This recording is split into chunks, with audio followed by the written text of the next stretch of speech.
Fallout Equestria, Project Horizons, Chapter 53, Upgrades. The war brought misery and death all over the world. I sure hope that something like that never happens again. But from what I've seen, there's not much hope for ponykind. The doors to the Fluttershy Medical Center ER smashed violently inwards, battered aside by a ferocious, cyan rainbow tornado wearing a shooty look all its own. Glory, her hide spattered and streaked with blood, stood in the doorway and bellowed with passion and assertiveness that would have done the original Rainbow Dash proud. I'm assuming control of these facilities! The few ponies standing around the battered ER just stared in speechless confusion at the sight of her, backed by lacunae and 4 power-armored Pegasi. I lay like a heap of ballast across lacunae's back, twisting as I tried to alternate my gaze between the emergency room in front of me and the wagons that had hauled the injured all the way from chapel to the hospital. Now wait a minute! A brown Earth pony began to say as he looked at his own barking security and the 2 beam turrets flanking his half-dozen ponies. We're in charge here! 2 blinding flares of emerald magic streaked through the ER and the turrets exploded in a second. Glory hovered over him. This is not a debate! She roared down into his face. Get whatever medically trained ponies you can out here at once! Doctors, nurses, midwife! I don't care, but move! Her imperious hoof pointed at the security ponies. You two! Go grab whatever buckets you can and start boiling water! Next, she pointed at 4 more ponies who looked on in a very bafflement. You 4! Grab buckets and detergent and scrub these tables as clean as you can! You have 2 minutes! All the ponies in the emergency center just gaped at her before she shouted, Move it! And as if Celestia herself had returned, they moved.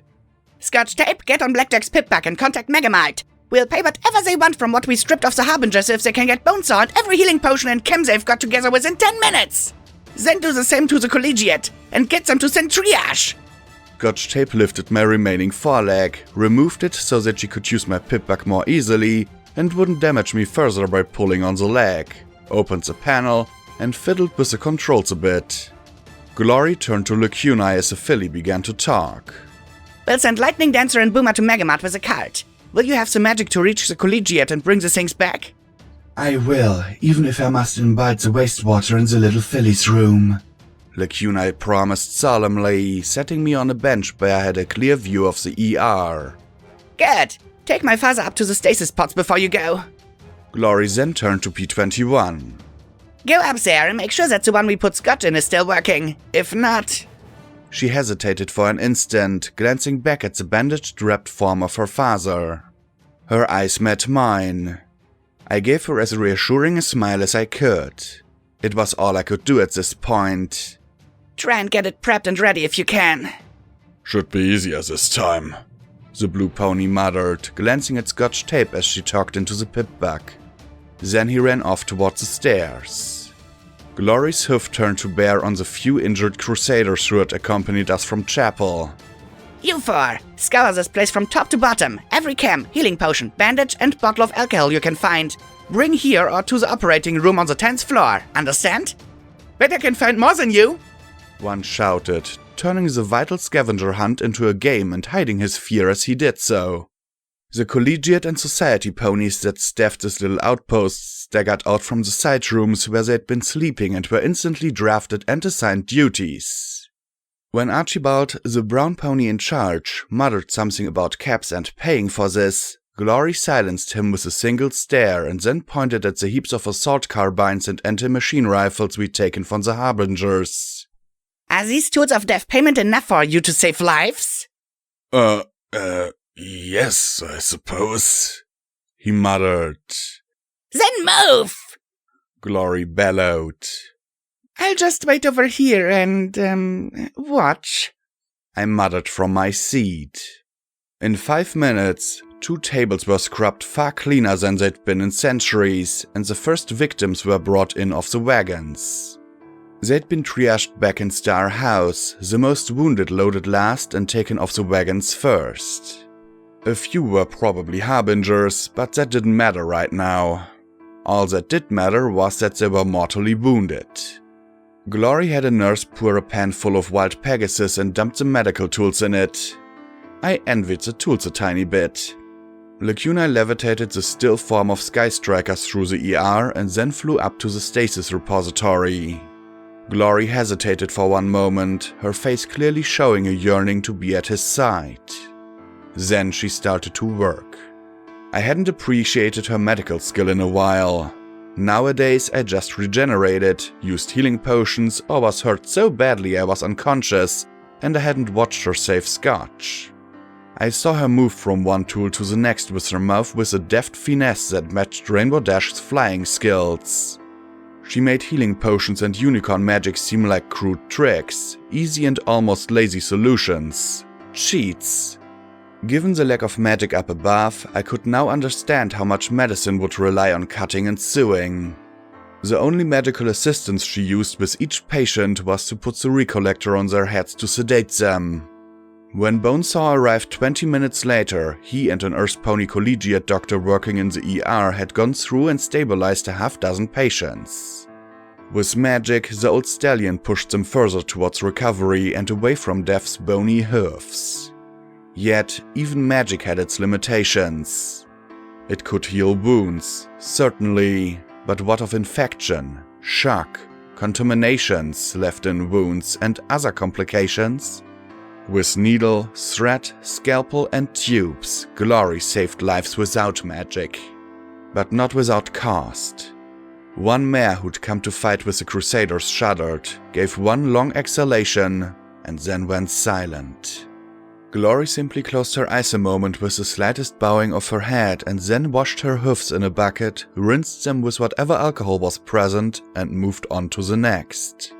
She refused to give death more than that. And me, I sat back watching it all with a profound sense of frustration. I wanted to will my limbs back in place so I could boil linen for bandages or sterilize the equipment, wipe down the tables, or just give comfort to injured children.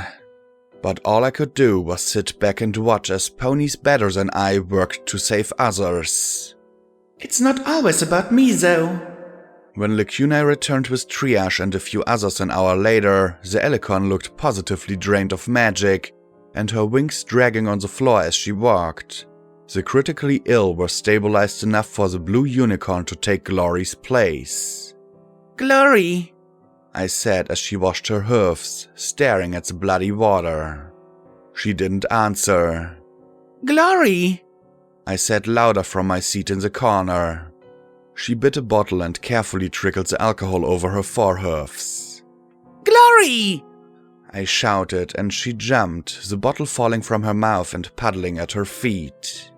She stared at the fluid spilling away in shock as I tried to meet her eyes and said in softer tones, Glory, go to him. I can't, if he's, She stammered, clenching her eyes shut. I'm needed here. Glory, go. I imagined my mother, all the things we'd left unsaid. Go to him. Triage is here. She can see to the injured. You've done your part. Go on. She glanced at me and the mask of her stoicism crumbled as tears welled in the corners of her eyes and she grimaced. Blackjack, I'm scared. What if... How could she... Why... She bowed her head and I started to move to hold her before I remembered my missing limbs. Why did she do that? She cried out at me. I don't know, I said in a low, gentle voice. Maybe Cognitum took her over and attacked him before she changed her mind. Or maybe she had to do something so she couldn't return to her old life. One that she wanted, but that wouldn't save the wasteland. I don't know. What I do know is your dad is up there. If he's alive, you're going to need to talk to him. And if he's not... I closed my eyes, remembering the head and the stake. If not, you need to say goodbye. I finished in a near whisper. She looked at me for one more trembling second and then pulled my torso into an embrace, holding me tight. Even if I didn't have legs, I imagined holding her just as tightly as I sighed and stroked my cheek against her neck. Thank you, she whispered back. I sighed and kissed her neck and smiled when she finally pulled back. Go on, I'm going to wait here. I know sooner or later Rampage will bring Rover. I sighed, looking at my 3 stumps and damaged hind leg. I'm really going to owe my leg or 3. Alright, she said, then flew up into the air. I'll be back soon. And with a swoosh of her rainbow mane, she shot down the hall. Scotch Tape looked over at me from where she hugged my foreleg with my pip-bug within. I wondered what Cognitum would think if she knew that EC-1101 was in the possession of a filly. Part of me found it funny, and another decidedly not. Hear anything interesting? She sighed and looked at the leg. Lots. There's a bunch of chatter about one group withdrawing to some place called the Cathedral, another talking about Operation Cauterize and something involving Canterlot, and a bunch of jabber that I think is Zebra. But I didn't pick up anything from the Harbingers. If they're communicating, they must be using landlines rather than transmitting. She glanced off to the side and then back at me. Blackjack, there's this really freaky pony watching me right now. Pale, white-brimmed hat, cards? I asked with a little smile. She nodded, glancing away again nervously. Don't mind him. He's dealer, lives in my pip-bug. He's a friend. The filly set my leg down and backed away from it before looking back at me. She looked at the device, then looked off to the side, and finally leaned towards me. Blackjack, I've seen him before, she whispered. I would have sat up a little straighter if, well, limbs. What do you mean, Scotch? In a book, there was a paper with a drawing of a pony that looked just like him, Scotch Tape said before she shrugged off her saddlebags and dug around for a bit, pulling out a copy of the Wastelands game book she'd picked up in Silver Star Sporting Supplies. She flipped it open to the back pages where several papers had been shoved in. Character sheet was printed in the upper left corner of each, and below were a bunch of boxes and letters that made no sense. Some pony with some art skills had drawn rather detailed pictures on the back. One was a pony wearing steam-driven power armor. Another was a unicorn mare holding a talisman like Priest's cutie mark, her head bowed reverently, like a third depicted a wildly grinning Pegasus stallion with a long rifle strapped to his barding. And there was the dealer. Same hat, same gaunt, sallow look with a dead-eyed stare as he flipped through glowing cards between his hoofs. Turn it over, I murmured.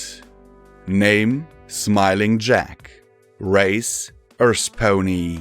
Profession, Occult Gamer. Hometown, Gallows Hills. Player, Echo. I see, I said quietly. It might have been coincidence. There may have been more than one pony with that name, but I wasn't sure coincidences existed anymore. Dealer had worked for Goldenblood, a personal assistant. Dealer had also been a marauder. Every pony in that team had in some way been affected by tragedy and failure. Suddenly the dealer's rants about responsibility took on a new light. He'd seen his team drift apart after the death of Big Macintosh. Seen one turn into a criminal, another driven insane. The rest spread apart and broken. Doof, Psalm, Twist, Jetstream, Stonewing, Vanity, Apple Snack, Big Macintosh, Echo. The team was complete now. Don't think Pony has problem, Rover said calmly as the old canine cupped his chin and narrowed his filmy eye. Now what could it be? He sat on a large wooden crate he'd hauled in while Triage readied her surgical equipment. I broke my legs, I muttered, flushing as I lay there on the table. Now that the injured were more or less taken care of, there was time to deal with stupid mares who tore their legs off, trying to rip open tanks with their bare hooves. Triage glanced over at Rover and then at me. I don't know. The blue unicorn said, her lips twitching around her cigarette. Sprained ankle? I broke my legs. I repeated, huffing and rolling my eyes. Rover hummed as he rubbed his chin. Dog think dog may have clue, but dog is not sure. He looked at the smirking unicorn. Is something missing? No. I mean, how could that be? Triage asked in mock amazement, levitating my severed forelimbs and cupping her own chin in imitation of the sand dog. Isn't she one of the strongest, toughest cyber ponies around? Dog certainly thought so. Rover replied sarcastically. Ponies certainly act like it. I admit it, I broke my legs! I yelled at the pair, who ignored me. Maybe it's not physiological. Triage offered. Rover feigned shock. Pony think problem is in pony's brain? Triage nodded soberly. I think it very well may be. Okay, I'm an idiot who broke my legs! I yelled up at the pair. Happy? Triage jumped and stared at me, her eyes wide. Eureka! I have a breakthrough! Rover crossed his arms, bowed his head a little, and nodded once. Yes.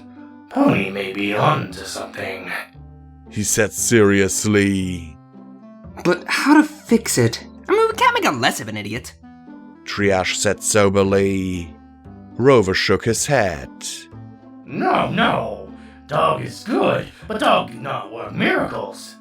I glowered at the pair. I hate you both. The pair arched their eyebrows coolly, simultaneously, as they looked at me and then at each other and almost in unison gave each other matching smiles that I didn't like at all. Dog has answer. If Pony insists on doing things that ruins dog's hard work, dog will simply make her tougher. He looked at Triage and grinned. What Pony think? Secure Pony? Triage's horn glowed, and I felt something release beneath my thighs. With a pop, my last leg came off. I think we should just jump straight to the Ultra Sentinel. Nip the problem in the butt once and for all. Triage replied with her own grin. I had a vision of myself sporting 6 legs, each as big as my body, and wiggled my 3 working stumps desperately as I struggled to get away. Triage levitated me and my stumps waved helplessly in the air as I tried to flee. No, I'll never get laid again! Triage set me back in the middle of the table. Finally, she sighed. All joking aside, we're serious, Blackjack. You're throwing yourself into fights these legs just weren't meant to handle. You need some body reinforcement too. Your cyberpods are designed for recon and being more sneaky. Face it, you need a combat model that can take the abuse you're throwing at it. I don't want to be turned into Deus. I muttered. I like having flesh and blood. And so did he. Triage snorted and rolled her eyes. Then you better get used to being a cripple. Fact is, you're thrashing yourself harder than even your repair talisman can keep up with. And you won't be any use to people if you can't move. Fuck you. I hissed at her and closed my eyes. I saw the thing that Dawn became, that Deus had been, and I could see myself becoming just another version of Dawn. Was there any pony left in her? I don't want to be a machine, Triage. I don't want... I began, then slammed the back of my head against the bed as hard as I could. Fuck! I could almost imagine my mother looking at me from the ever after. It isn't always about you, Blackjack. I could hear P21's soft words in my ears. I'd given my flesh and blood for others before. Now I just had to give a little bit more. Still, where was the line when I'd stop being Blackjack and start being Dawn? Or was it already too late? I fought the tears of frustration. Sorry. I muttered. Don't be. Near as I can tell, this is par for the course. Triash replied. I closed my eyes. I wasn't Dawn. I was a better pony than her. I was... What have you got? I asked quietly. Rover looked back at me. Pony is fortunate Pony has friends. Professor Zodiac realized a while ago that you might need stronger stuff than what you had, Triash said. even if you didn't want to admit it. She had us looking for whatever steel pony parts we could. She sighed and shook her head. There were plans for cybernetic steel rangers and shadow bolts, but finding the actual augmentations was a bust. And it'd take a full engineering lab to make them from scratch. Now I frowned at her. So, you don't have tougher legs? Not exactly. Triash said as Sarhan lifted a black piece of metal from the crate. I blinked in surprise and then stared at the rear leg of a piece of Enclave power armor. You see, we won't be making them precisely from scratch. We'll be using the remains of Sky Striker's power armor, the Shuttlebot repair drivers, and your basic leg to make the new ones. You can do that? I asked in surprise. The blue unicorn sighed. I think we can do that. The Shadowbolt design is based on power armor, only much more reinforced. Instead of armoring around a pony, it strengthens throughout the body. We'll have to fortify your joints and spine though. One bad fall on your back and you could easily snap it. She levitated another long piece of black metal. Fortunately, we've got enough of Sky Striker's armor to do it. She looked into the box and pursed her lips. Too bad the wing guards were shredded. Not too bad for me. Anything that got me more than 20 feet off the ground was something I didn't want. Once I worked out teleportation, I sighed and then gave a half smile. Just try and keep me as much flesh and blood as possible. I don't want Glory to have to break out a wrench set when we make love. And that was a mental image I could do without. Triash shuddered and lifted one of my torn legs with her magic. We'll get you put back together. That shoulder is a problem, though. We're gonna have to pop you into a memory orb for a bit while we work on it. However, Rover added, lifting a finger. there is price for a pony. I sighed, knowing there had to be one. I'll go to Grimhoof. I really wanted to chase down Steel Rain and Dawn, but... That's his requirement. The Collegiate is a separate request. Triash said with a smile. The fact is, the Collegiate is dying for a steady source of food. The Society has been gorging us for years for basic staples. We got their plantations running and secured the tunnels connecting them with Elysium. And then they kicked us out. But there's one plantation close to us that never got running due to extreme innovation, stronger than almost anywhere else. Somehow, you're immune to innovation now. Maybe it's a cyber pony thing. In any case, we want you to go in there and see if you can clean it out for us. My immunity seemed to annoy the blue mare. I suppose she didn't like mysteries any more than I did. Why isn't there any innovation in the other plantations? I asked. No idea. They were all underground stable tech test beds for orchards and gardens, built to pretty similar designs and without full stable shielding. If there was innovation in the area, it shouldn't just be hitting one hard and leaving the others almost untouched. The only difference is that the plantation was leased to some other company, Roseluck Agri-Farms. We sent in some robots to look around both the surface and structures of the plantation itself, but there were turrets that stopped them from getting deep enough to be useful. In the end, we just gave up and walled off the tunnels. Roseluck Agri-Farms. I'd heard that name before. All right, I sighed in agreement. Soon as we are out of here, we'll travel there next. It felt galling, considering the other important things I needed to do, but I supposed finding Steel Rain and Dawn could wait till I'd paid off my debt. Good. Rover nodded. It's nice having pony that honors word. Triash opened up her saddlebags and pulled out a number of strange talismans and other arcane science equipment. She levitated a memory orb and something particularly pointy. Hope you're ready for a long night. I closed my eyes and leaned back. It's already been a long night. She floated the orb over and touched it to my horn.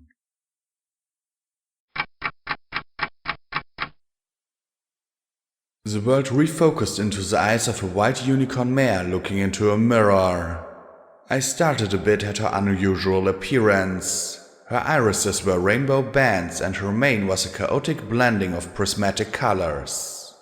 An elaborate curl of golden wire looped around her horn to a rusty ruby set in the tip and matched her shimmery dress, which was decorated with thousands of tiny gems.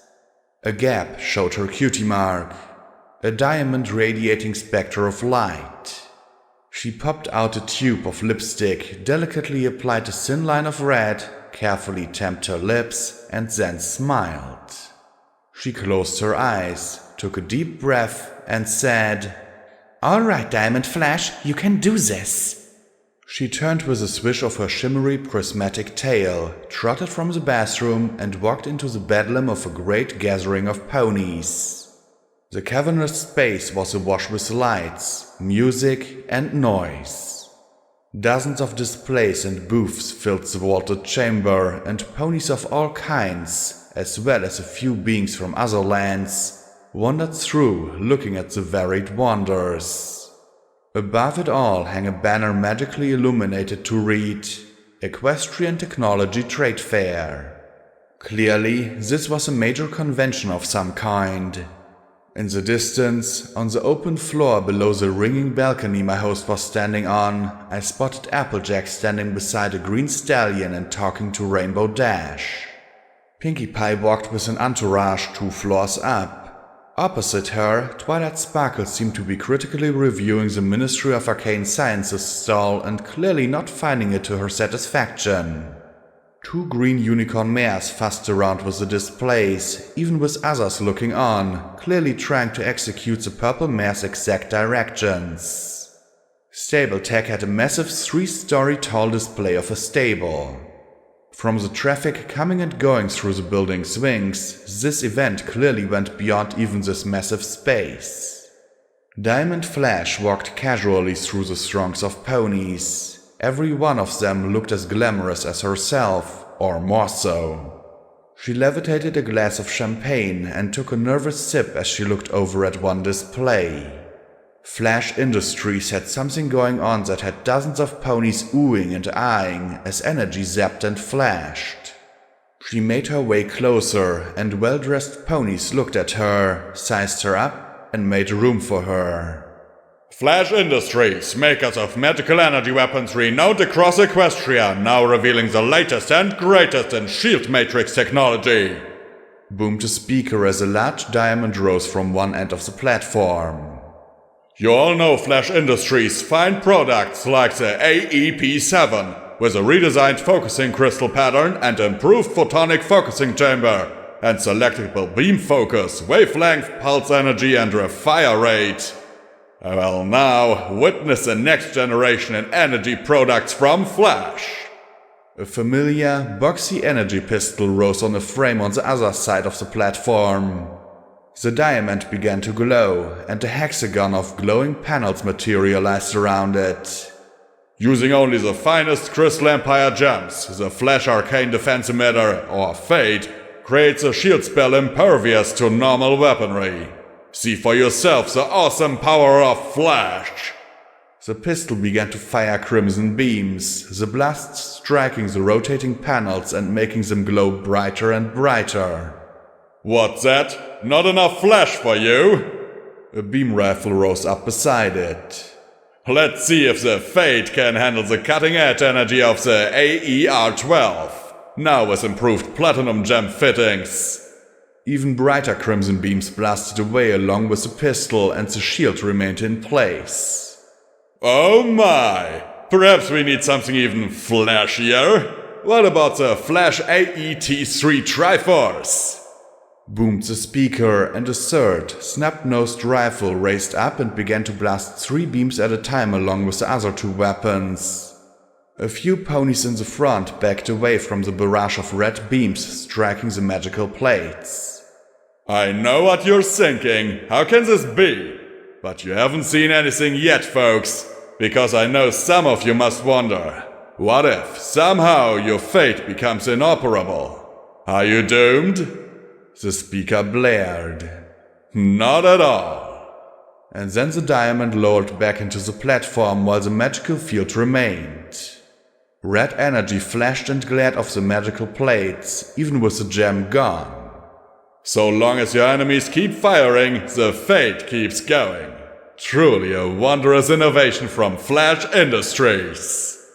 The weapons stopped firing, and 3 beautiful mares and 1 handsome stallion stepped forward from around the platform, handing out pamphlets about exciting products from Flash. Diamond Flash hung back, giving a sigh of relief. Marvelous display, a voice said from behind her, and she whirled, staring at a handsome yellow earth pony with a gorgeous unicorn at his side. Horse? And Sweetie Belle? She fought to compose herself and smiled as casually as possible. I'm delighted you found it impressive. He smiled genuinely as he went on. Personally, though, I have to question demonstrating one product that renders your others obsolete. It does seem a curious move. She swallowed. What, I should wait for a competitor to snap up something out of the MAS?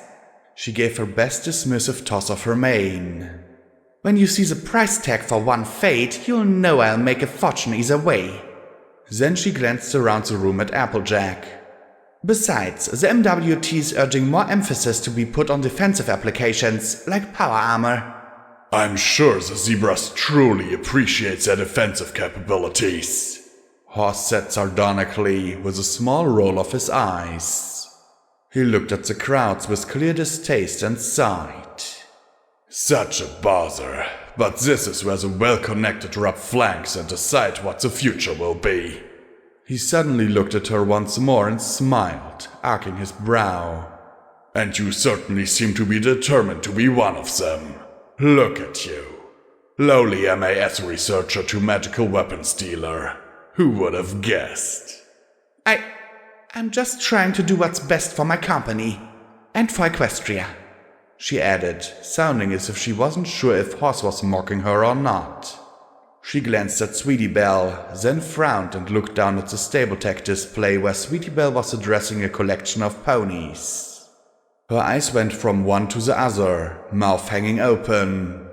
I do love that look, Horse said with a chuckle. Is that a robot? She asked.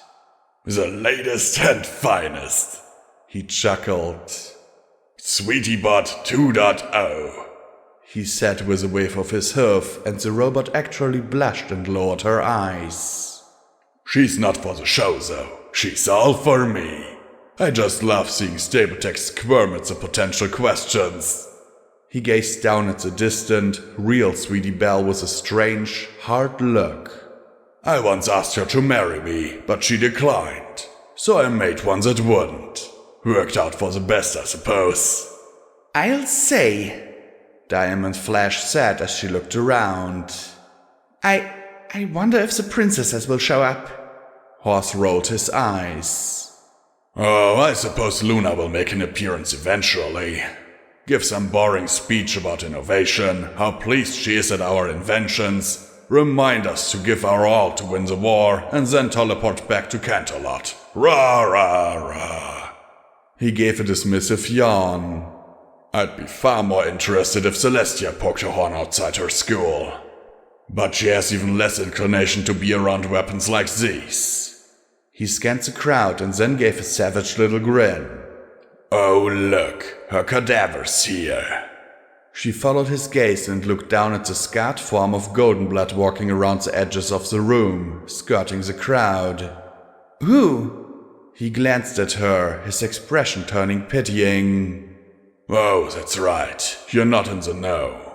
I really shouldn't be surprised anymore. He smirked down at the pony as he made his way towards Stabletech's stable display. That's the director of the Office of Inter-Ministry Affairs. One Goldenblood. Diamond glanced down at the disfigured pony, who was now standing in a corner away from the crowd gathered around Sweetie Belle. The mare then looked back at him. So what? Horse threw back his head and laughed. Oh my, so what? That's so cute. He returned to glaring down at the stallion. When I was an interim director of the MWT, I discovered all kinds of interesting things about Golden Blood and his little office. Things you wouldn't begin to believe. It was all right there, if you were smart enough to know where to look. He caught Diamond's eye, and his lips curled in amusement. Applejack isn't, by the way. She hasn't a clue about a tenth of what's done behind her back.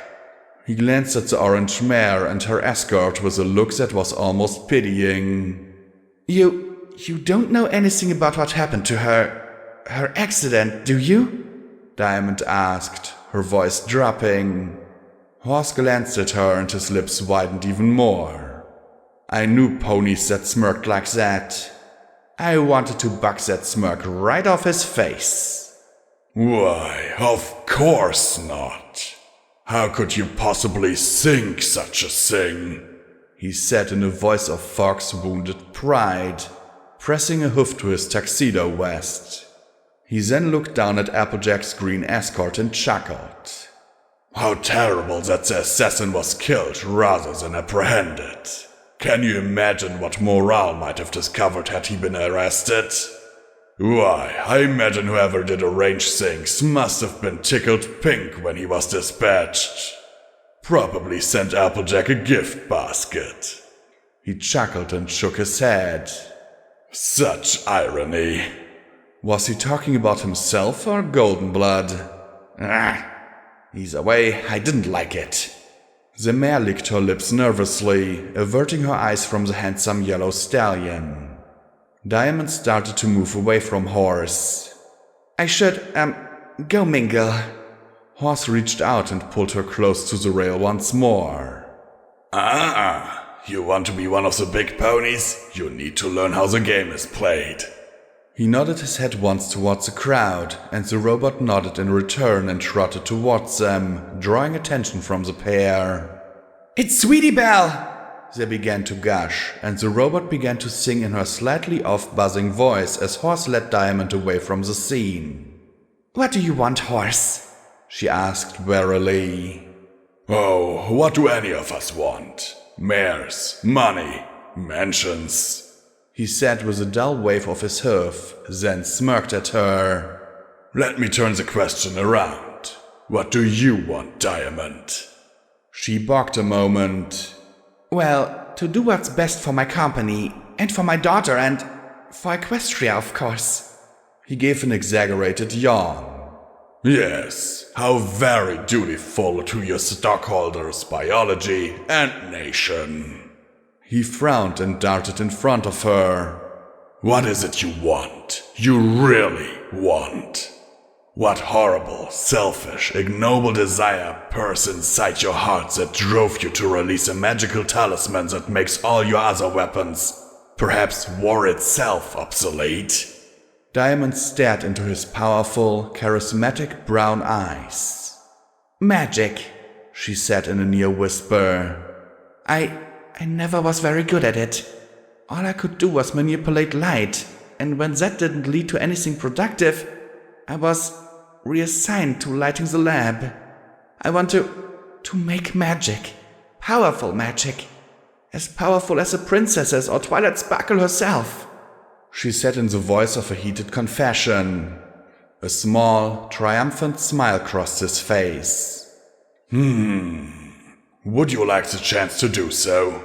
To make magic on an unimaginable scale? She hesitated for a moment, then nodded once. More than anything. Horst chuckled and then tilted his head towards a small door. Let me show you something. He led her through the small access door and down a service hallway where cameras swept slowly back and forth. He put out an odd card with a gemstone reflector on it and held it up as they approached the cameras. There was a beep and the red lights atop them went dark. He glanced at the incredulous mare and gave a wink. Eventually, they reached a small, nondescript office, and he tucked the strange card away. He walked to a large bookcase. An oldie but a goodie. Principles of Power. He reached out with one hoof and pulled out a small book. And applications of technology, he said as he tugged out another. There was a faint click and the bookcase swung out. The classics never grow old. He pulled out another gemmed card from his tuxedo jacket and hung it in front of his mouth as a heavy door behind the bookcase appeared. The symbol of the Ministry of Wartime Technology was emblazoned upon it, but I saw the tiny icon of the OIA in the corner of the door. A red lens popped out of the middle of the door and swept across Horse, Diamond, and the strange card he held up. The door opened with a hiss, and two huge sentries, perhaps the earliest Ultra Sentinels, rolled forward from their access. 1A, 2C, 4D, 3I, Horse said casually as he put the card away. Instantly, both robots turned their guns towards Diamond. She cried out and he hastily added, "And one consultant." The robots beeped and returned to their alcoves. Touchy things at times, aren't they? What is this place? She asked nervously. Beyond the two robots was an elevator shaft and a platform lift. This is the Ministry of Wartime Technology, he said as he stepped onto the lift. Down there, well, that's a surprise. He smirked at her. You can still walk away, Flashy. Go back to making products and attending board meetings and chasing after quarterly benchmarks. As someone whose given name could easily be made to end in an I knew there was only one response. She turned and stepped onto the platform beside him. The lift gave a lurch and began to drop. Only green lights spaced intermittently gave any illumination as they descended into the earth below. Diamond paced nervously back and forth. Where are we going? The smooth concrete walls gave way to rough-hewn rock framed with girders. Down, he replied simply. There's a lot of down in Huffington. Even before the original city was raised, it had a rather stunning amount of drains, sewers, and access tunnels. It's as if the city's always been trying to draw its inhabitants to explore deeper and deeper into the earth. He glanced at her and gave a grin. Nervous? No, she said sharply. Liar, he replied. Unicorns always are when it comes to being underground. You love the shiny things, but the rocks, the dirt, the bones... No, you don't really belong here, he said as he casually looked over at the wall. Diamond stared at him a moment. Do you not like unicorns? He looked at her and arched a brow, then smiled. Truth be told, I hate every last one of you. He turned to look at the passing stone walls again. It's jealousy, really. You get to do magic. We can't. It's your dream to do incredible magic. Well, it's my dream to someday have technology so advanced that there won't be a difference between unicorns and any pony else. We'll all be equal. You're frightfully candid, she murmured. He gave a short laugh. It's this place. It brings out the honesty in me. He turned and pointed to the wall, which now glittered with huge black bands. As we dug the tunnels to bring building materials into the core, we came across a strata of obsidian. One of the thickest ever encountered. Odd, because obsidian rarely forms so deep beneath the earth. It's also a poor foundation for skyscrapers to be certain, but enchanted and processed, proved quite useful as a building material. But beneath it, we encountered something even more amazing. A layer of broken and compressed granite. My geology is somewhat lacking, Diamond confessed. Horst chuckled mercilessly. That was one thing I liked about Goldie. He could talk rocks all day. I think it's the only thing I like about him. He pointed at the grey walls. The granite formed eons ago, some of the hardest stone in the world, but something had shattered it to pieces. This wasn't some slow process of erosion, but a rapid and traumatic event. Even more shocking, in several places we found pockets with intact zebra ruins buried beneath an avalanche of debris. Zebras in Equestria? She asked, baffled. Please, this was centuries before Equestria. We were being exploited for food by Unicornia and Pegalosopolis, he said with a roll of his eyes. We came to one of two conclusions. Either there had been some sort of cataclysmic volcanic eruption, or a colossal impact had blasted a mountain of granite apart and the debris had rained down all across the valley. Magma then rose and rapidly cooled, forming the obsidian layer, which was buried beneath sediments. He reached into his tuxedo and casually drew out a fragment of shiny silver metal. And then we found this. What is it? She asked. Star metal, sky iron, meteorite. Or rather, that's what it appeared to almost everyone. What I discovered was that this metal isn't simply an element or alloy.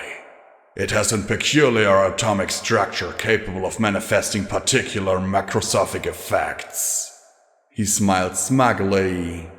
And I realized that such a metal had more than simple natural origins. It was technology. Incomprehensible technology to everyone but a very select few. Technology that would allow us to not just end the war with pitiful ease, but to also to utterly transform the world. Perhaps the universe. Diamond took a half step back from horse as he chuckled. Of course, that was just my pet theory. He looked down, where the green glow was becoming brighter and more steady. Then we found... He paused, and suddenly the lift dropped into a colossal, perfectly round void. This. A few green lights along the lift's hanging rails were the only source of steady illumination, struggling to light the massive space around us. The green glow was augmented by countless motes of ghostly white light circling in the middle of that great space. Along the periphery of the expanse were long, jagged blades of silver jutting hundreds of feet into the mile-wide cavern. Green crackling energy arcs flickered and danced along the edges like a distant lightning storm. A swarm of tiny humming dots swirled and flickered around the silver spires like a metallic mist. What? How? She breathed, staring into the space as the lift dropped towards the large bulbous shape suspended in the very center of the chamber, hundreds of feet above the floor. We didn't make this, Horse said as he stared out at the gargantuan machine surrounding them in all directions. Something else, somewhere else, using a technology greater than anything we could imagine did. Applejack's engineers and Twilight's researchers call it the Tocomare. The zebra called it the Eater of Souls. I call it the future of the equine race. She blinked and stared at him in shock. How is this thing our future? The lift came to a stop at a dangling station. A ring of terminals flickered around pieces of equipment, and a half-dozen ponies walked around the devices. A hum filled the air which would have made my mane stand on end if I'd been there myself. Diamond swayed as a familiar lethargy washed through her. And what's that screaming? An odd, small yellow mare with strange pointed eyes and a black mane pulled into a bun, trotted up and passed her a small plastic canister on a plastic thong. Here, take this, she said in an odd accent. It's the only thing that we found that counters ambient energy. Diamond put it around her neck, then breathed a sigh of relief. Dr. Toko, leader of the Tocomare project. You're from Nippon? Diamond Flash asked in shock. Indeed, she said with a smile, then gestured to the other ponies. This is Bastille from Fancy. A stern-looking grey earth pony mare nodded once from her terminal. Trotsky from Stalliongrad. A blue pony with an impressive, brushy beard trotted up and kissed her hoof. Hala from Saddle Arabia. she said as she gestured to a large, yet surprisingly delicate pony? Harmonia from Crystal Empire. She indicated a white mare who was sparkling? Okay, shiny ponies was where I drew the line. But that couldn't prepare me for the last member of the research team. And this is Amadi, Toko said as she pointed to the final member, a large and shrouded form. When indicated, he stepped forward and pulled back his hood, uncovering his long striped mane and lined features. He wasn't just striped, however. His face was covered with intricate tattoos that seemed to emphasize his stripes. Strange glyphs were tattooed upon his hide in sweeping, elaborate tribal marks. His yellow eyes focused upon Diamond, and he gave a small smile, as if finding amusement in something. A zebra? What? How? She swallowed, her mouth working silently a moment. I thought zebras had been, There are certain elements within the government which can overlook the current political climate. Besides, my tribe is lost far more than any pony could be by zebra gate, he said fluidly with an easy smile. The chance to be a part of this is more than I could dream, he said with a wave of his hoof, then looked back at her and gave a little nod of confession to her. But it is much to take in, I understand. She swallowed and turned to Horse. What? Why am I here? Toko gestured at the immense metal spines jutting out at them as she said, The Tokomare is an alien device of unprecedented power and potential. But while some members of this team may have more outlandish theories about its potential, Toko glanced at Amadi, who chuckled with a rueful bow of his head. Our goal is simple. Unlimited electricity for the entire world. An end to all wars, Amadi said with a nod. With this device, the resource struggle will end, and both pony and zebra kind will have peace. All people will. Stars willing, of course. Maybe it was just me, but there was something about the way he said that which made me wish my spine could crawl. Yes, using an unimaginably advanced source of technology to illuminate our light bulbs. How thrilling, Horse said in a voice dripping with sarcasm. Diamond looked from one to the next. I don't understand. What can I do? I think it'll just be easier to show her, Toko said as she trotted to a control panel and began to push buttons. Everyone started donning green-lensed goggles that hung around their necks, and Amadi passed a set to Diamond. Instantly, everything was awash in emerald hues. Harmonia? Toko asked as the other smart ponies went to work. The shimmery mare began to manipulate intricately carved crystal rods in another panel. The uvula is positioned right in the middle of the void. Any closer and the radiation and discharge would be hazardous. 4 long crystals slid out from the dangling platform towards the sparkling wall. Above us, 4 long metal arms that had rested along the lift rails slowly swung down and stuck far out into the void. Bright golden wands glimmered at the tips. Extra-duty magic lightning rods? Diamond asked with a small smile. Flash Industries' finest, Horst chuckled as he worked on his controls. Instantly, the distant dark motes swept like a dust storm towards the platform. Tiny metal orbs fluttered in a swarm around the platform, then swooped into large drums along the elevator above, humming like massive beehives. Mecha sprites, something that never was converted for market use, but very useful in hazardous environments like this. When the last flying machine returned to the canister, he waved at Toko. Ready here. We are at full extension, Trotsky said from his terminal. Shall we go for 100th? Sure, give the system a workout, Harmonia said. Amadi bowed his head. Ashtar, Shurak, Dragon, spare us your wrath and grant the daring a fraction of your power. Shall we pray to the boogie bug and the headless horse while we're at it? Horst drawled with a roll of his eyes. The zebra scowled. Perhaps when your people suffer terribly from a power beyond your imaginings, you will have a greater respect for them. The yellow stallion rolled his eyes once again. And I'm sure when it comes, it will be a miracle for the ages. Shall we? Only 100s, Toko warned. Ear protection now.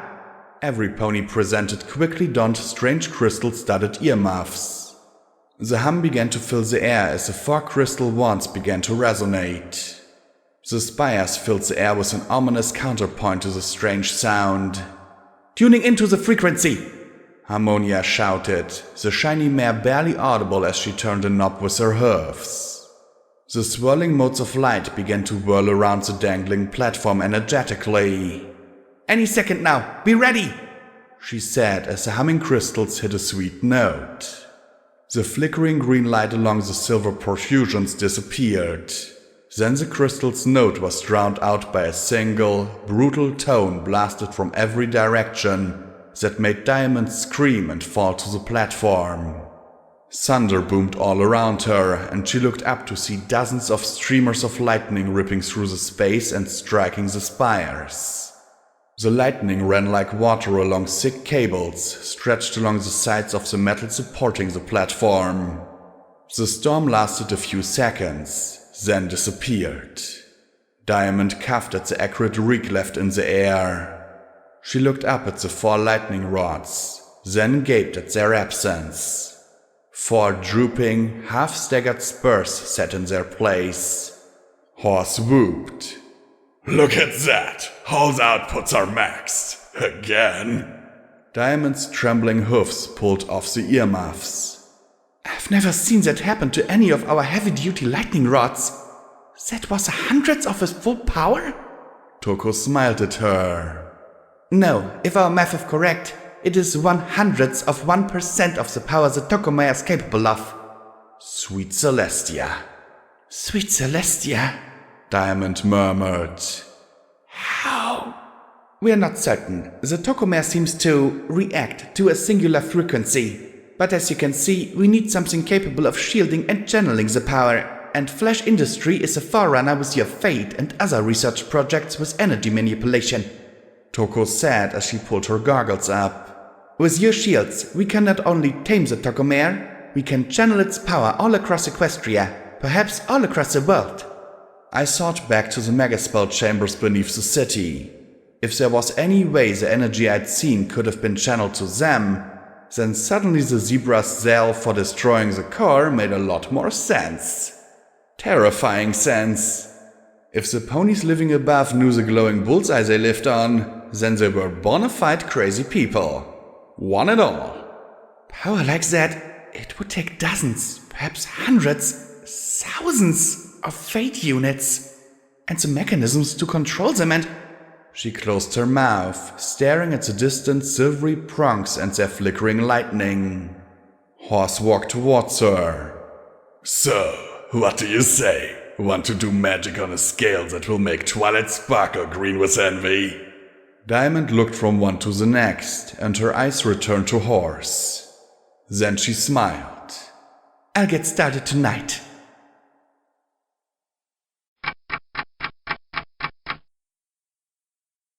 When the memory ended, I reeled there on the table. It didn't help that my whole spine felt stiff and my shoulders and hips ached.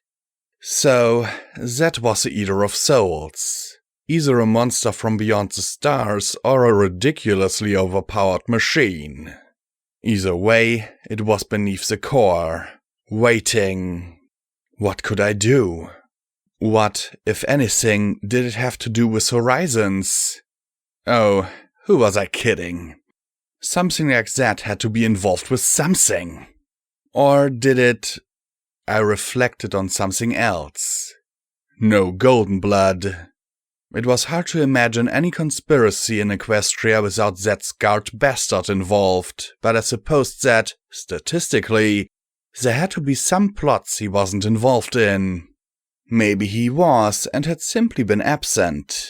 Or perhaps Goldenblood had conducted this one from behind the scenes too, and... I groaned and rubbed my face with a cold, black hoof. Why so many damned secrets? Because it's the hoof. Triage said as she took the orb and returned it to her bag. So, the Tokemare. What do you think? She asked as she trotted back to the table with a freshly smoking cigarette between her lips. You saw the Tokemare, Horse's marvelous mechanical monstrosity. I sighed and looked at her, feeling the urge to be honest, and spat. I think it's more proof that virtually nothing that was made during the war was worth a damn. It's like Dawn's belief that all they need is one thing, just one, and everything will be perfect. And Diamond Flash was just sucked in too. No doubts. No, wait a minute, what if this thing eats us? Or maybe dangerous life-sucking radiation means we shouldn't play with it or anything? Did Equestria have a terminal outbreak of stupid? Rover laughed as he attached my leg in the new socket in my repaired shoulder. In a way, Pony. That's cool. Everybody just raced forward as fast as they could. Ponies had animals by nature. But moreover, think of Equestria before Pony's war. Triage manipulated a probe in my opposite shoulder. There were threats, certainly, but all they needed was for some pony, notably Twilight Sparkle and her friends, but others too, to do one thing needed to fix everything. She gave me a little smirk. You're not the only unicorn who studied memory orbs. Before the war, there used to be the elements of harmony to make everything better. Eternal Crystal Heart of the pedestal and King Sombra is banished. Just do X and Y is gone or fixed. Simple. Rover sighed as he lifted my last foreleg and began to attach it to the shoulder socket. There was a number of clicking sounds and a warm, tingly feeling radiating from the connection. Pony never realized that occasionally X's leads to more Y's, Z's, and letters of alphabet Pony never imagined. He could say alphabet, but not ponies? He reached over to a tray, lifted my black collar up with 2 fingers, and strapped it around my neck with a wordless smirk of delighted amusement.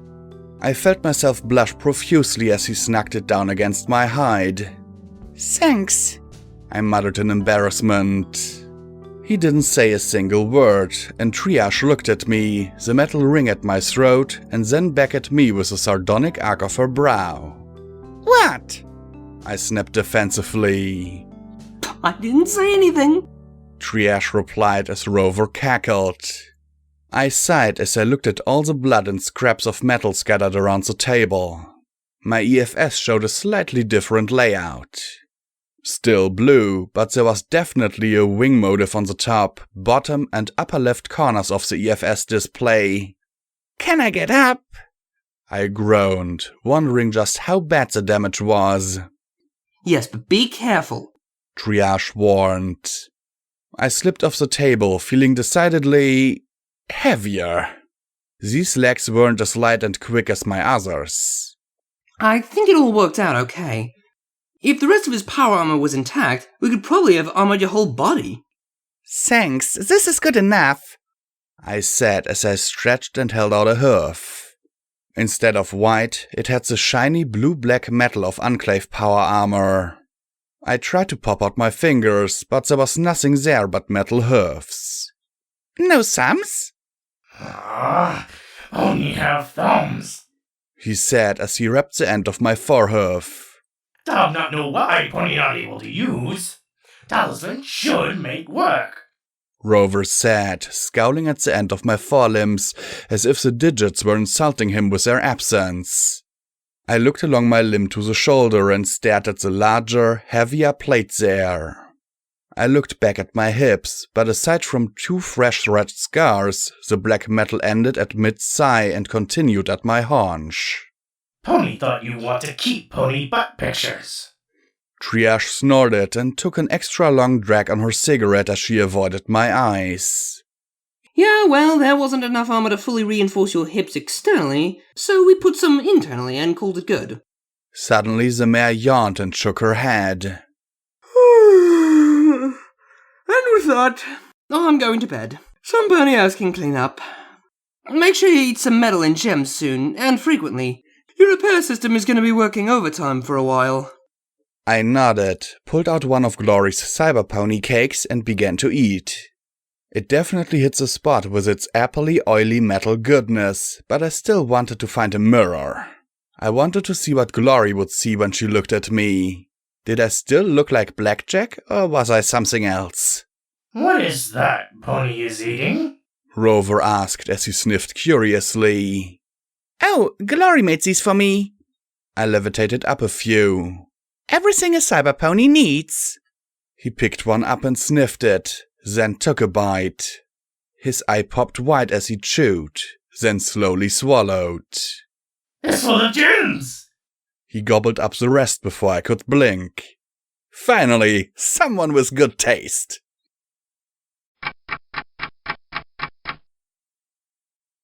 There was a large mirror in a recovery room down the hall, and I summoned up my courage and a light spell.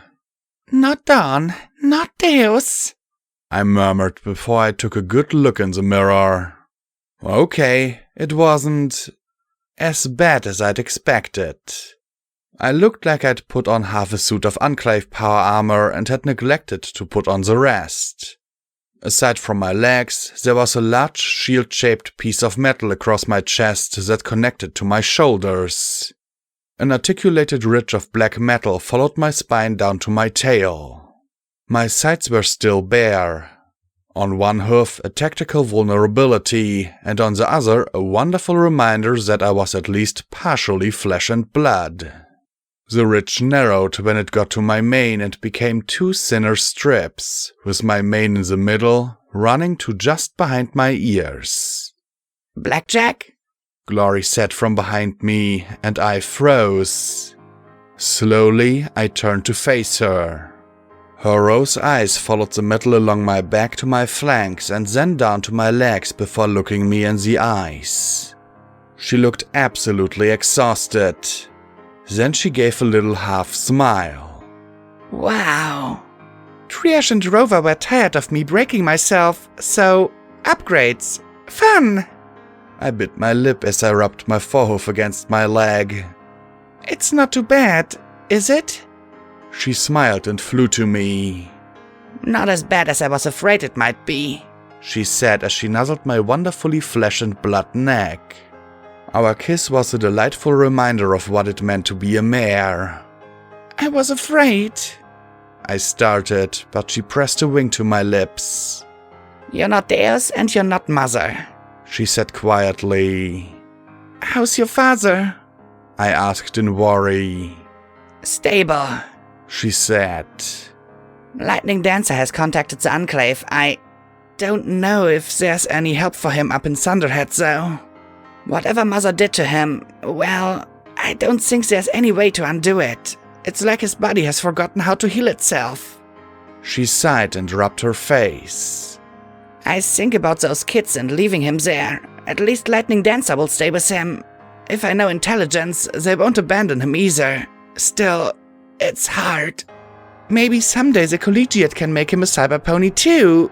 Maybe... I trailed off lamely.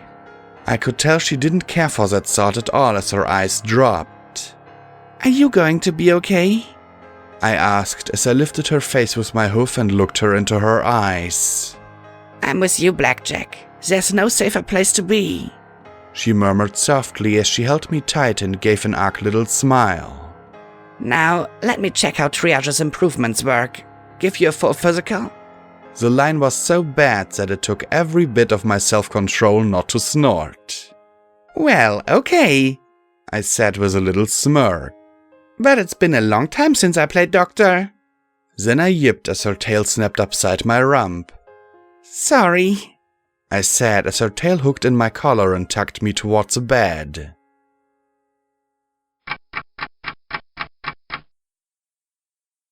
On that long, unused mattress, we both reminded each other that, as bad as things could get, there was still bliss to be found in each other. It might not have seemed like the best time for intimacy, my body still repairing itself and she half exhausted, but when we finished and laid on the bed with our limbs tangled together, I couldn't help but feel sublime satisfaction.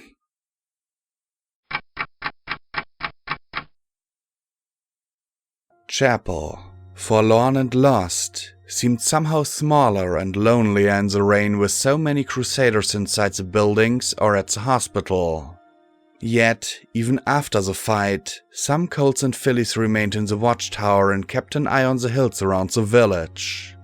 They observed with interest as the wagon, levitated by lacunae, sat down in the middle of the square and I, P21, Scotch Tape, Charity, and 2 or 3 less injured children climbed out.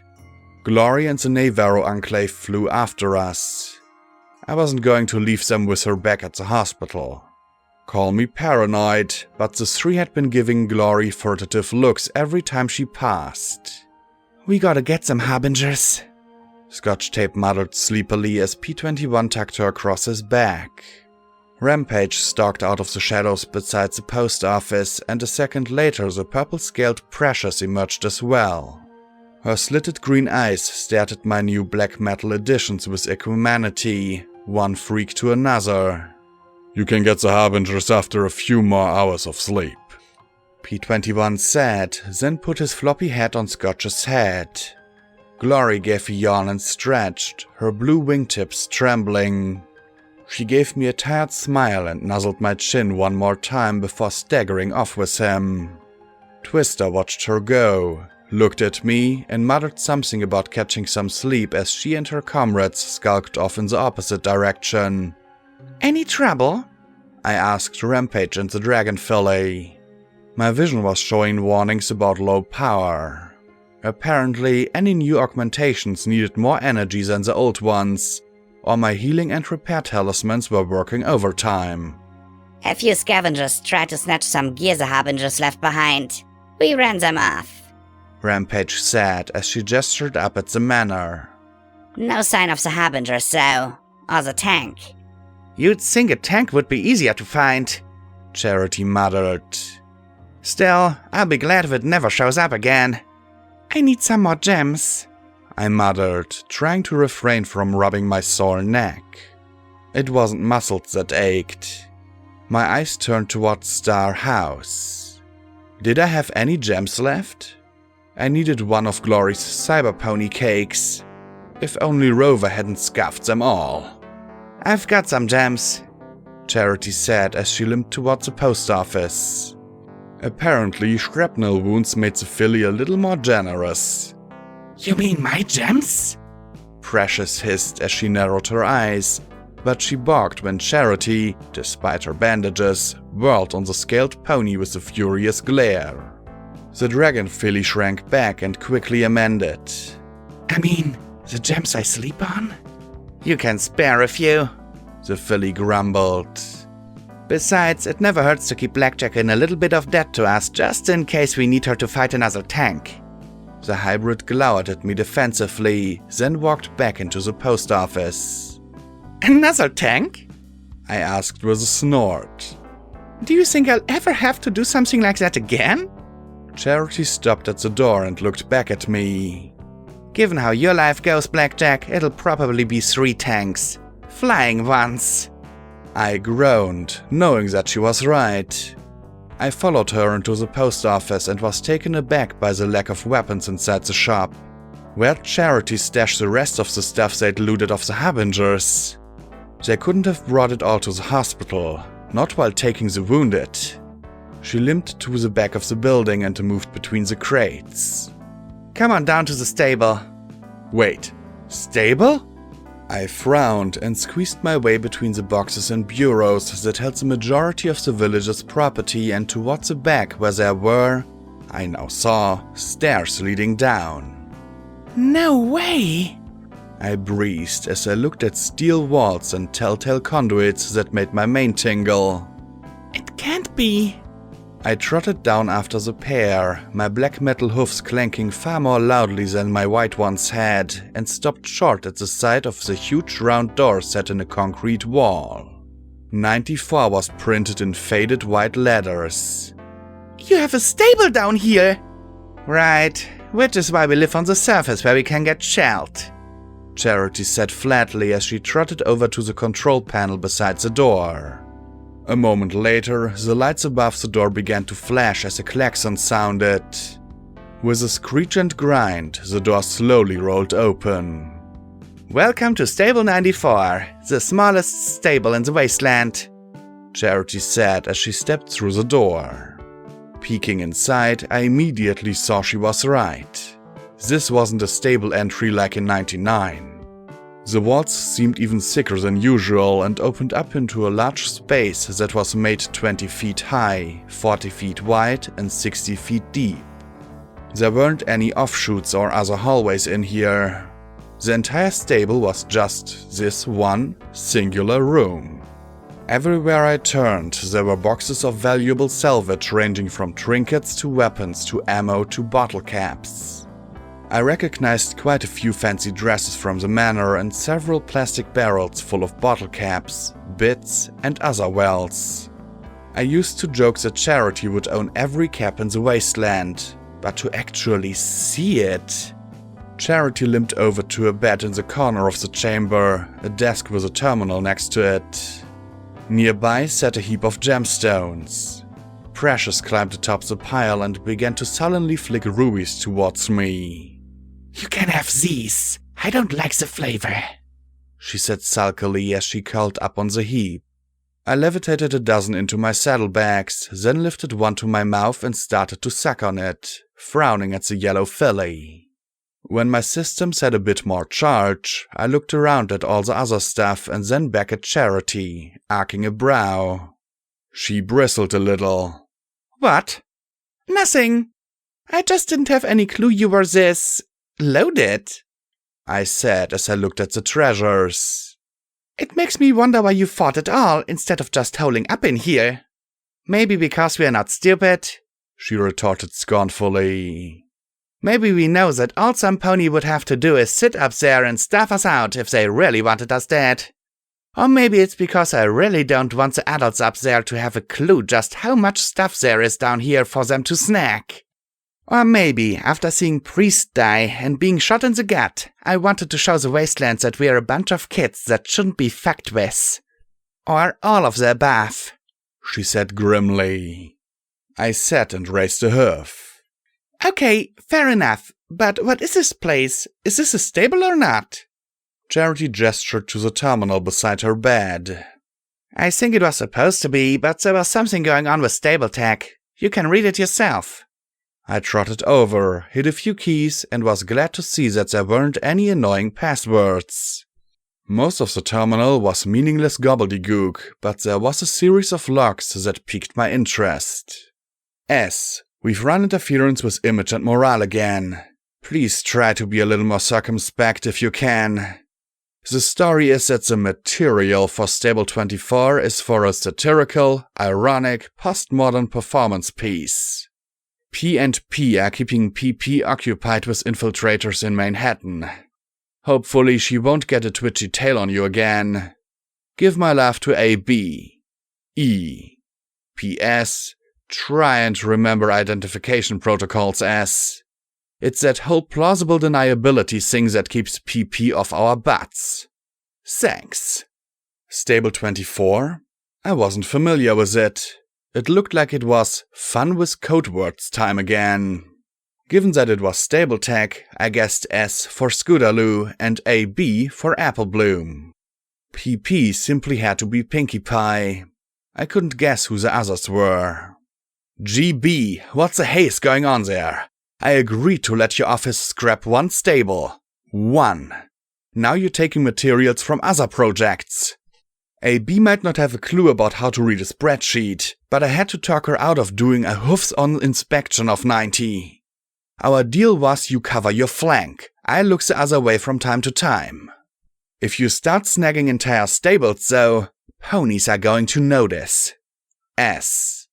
Those two letters made me bare my teeth, the hiss of my breath drawing both the filly's glances. Of course he'd be involved. He was fucking involved with everything. Now I thought back to the gutted stable in the south. No wonder it had been incomplete. The materials had been used for something else. Horizons? Read out? Maybe gardens too? Where else had Goldenblood gotten a Crusader mainframe for Twilight without any pony else knowing about it? S. I don't know precisely what you're doing with your stables, and frankly, I don't care. I was not keen on allowing stables in the first place, as they suggest Equestria will lose the war. I do know that if what you're doing became public knowledge, stable tech would be finished. I also know that no corporation in Equestria has the resources that stable tech does. Nepotism can be quite useful. What are 2 or 3 stables lost when you get to keep the rest? Be practical. GB. Of course, I muttered as I read the next and then shook my head. Blackmail and sneaky tricks followed him around like a fart. How could Luna, whom I assumed was L, have ever trusted him? There were a few more that seemed largely inconsequential. AB, hey, Bloom. I was digging through some of the MWT StableTech files and looky what I found. Mind transfer to a computer? Sexy, Bloom. Really sexy. You've been holding out. I saw what you have cooking at 29, 33, and 94.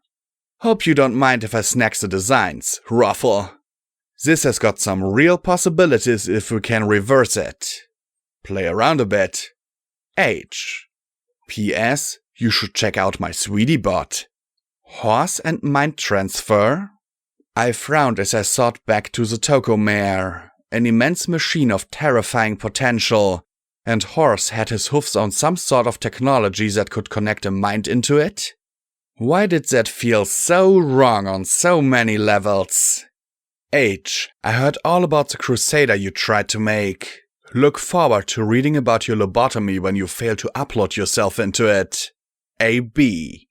P.S. SB hopes you get tetanus.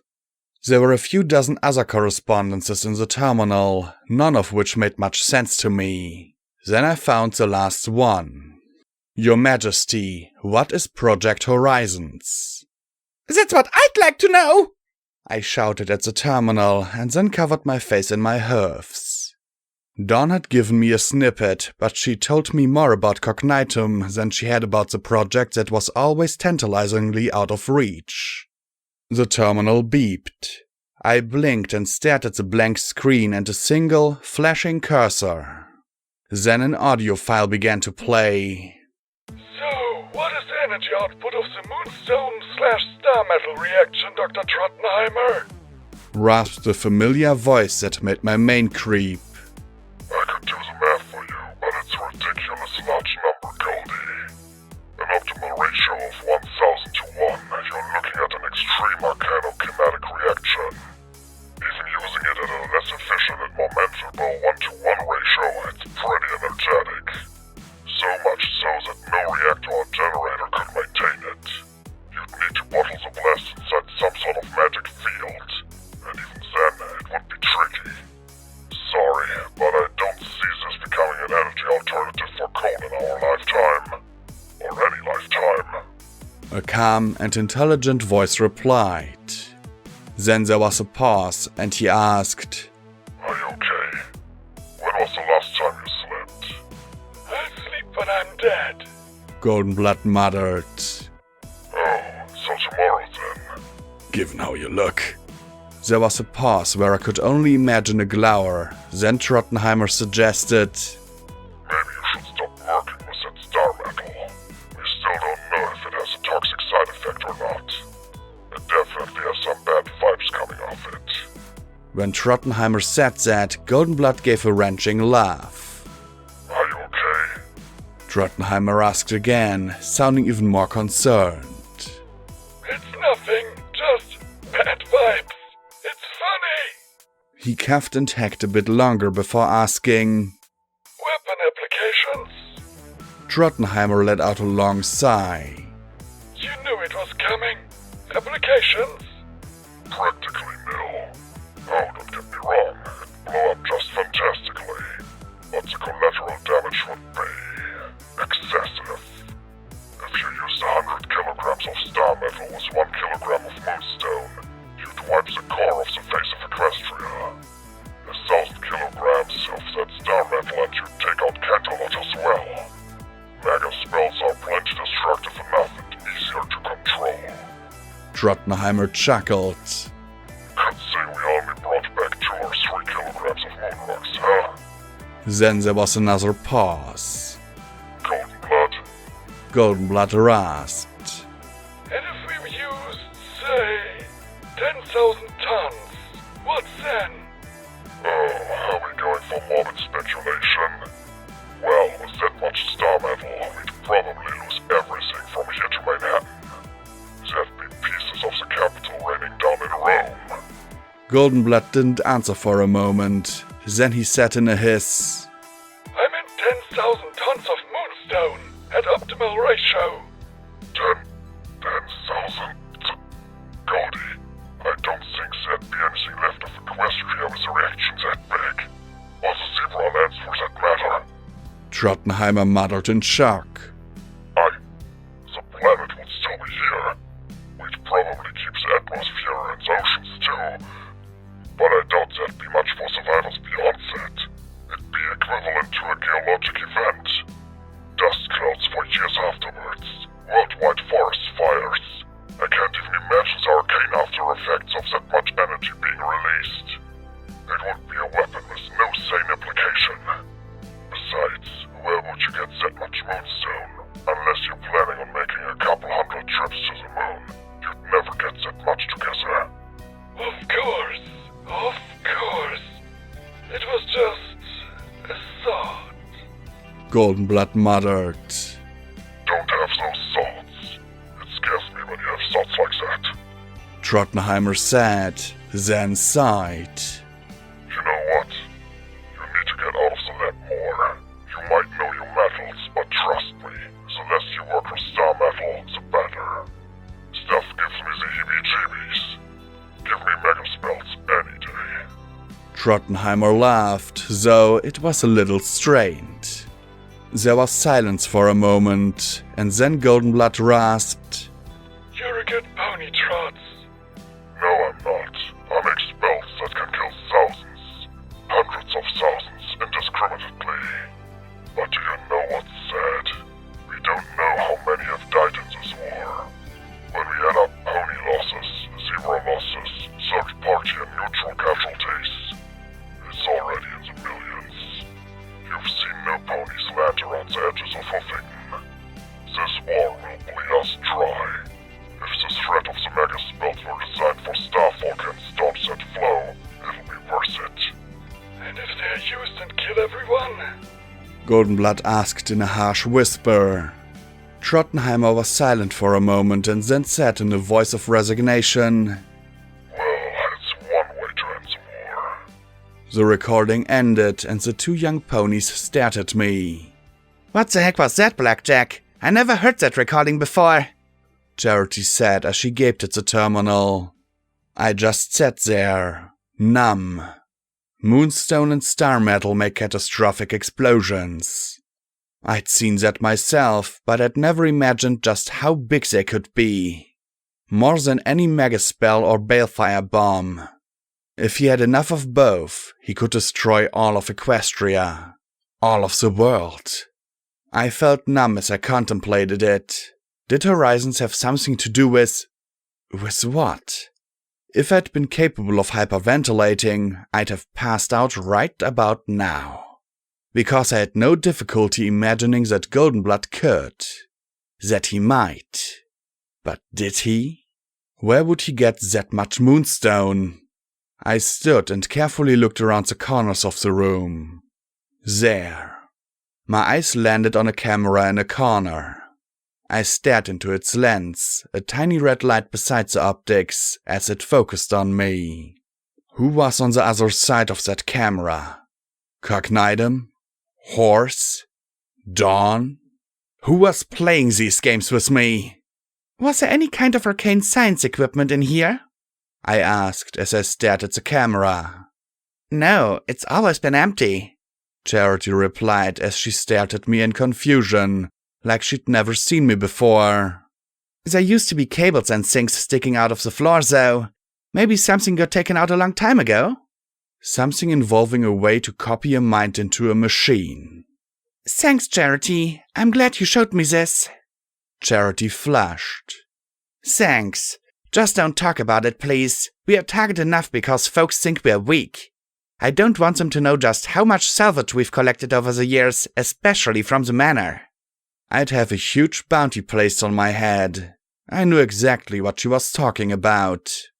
Then Rampage shouted down the stairs. Enemy spotted! It's back! The tank is back! Deus, I muttered, and then raced for the door. Had he reverted and decided to wipe Chapel off the face of Equestria, or was he here for some other purpose? I ran into Rampage at the top, the striped filly stepping aside as I made a beeline towards the exit. What's he doing, Rampage? I wasn't hearing explosions. That had to be a good sign, right? It's not rampaging yet, Lieutenant. Hostile was spotted to the northwest, half a click away. She said as she followed me. No signs of other hostiles yet, but they've got to be out there. Enemy wouldn't leave armor unsupported. Do you want me to reckon and see if I can find some vanity? Wait, what? I paused and looked back at her and the furious look in her eyes. On her flank, the two candy canes forming a heart were foremost in the slew that was her cutie mark. I swallowed. Twist could disappear at any moment. Just noticing she was in the body of an older filly might do it.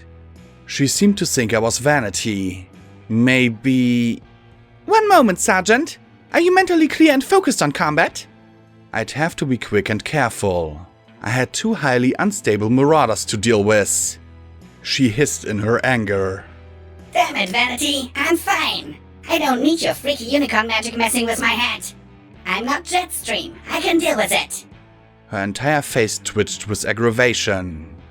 I might not have been a morale officer, but even I could tell she was close to snapping.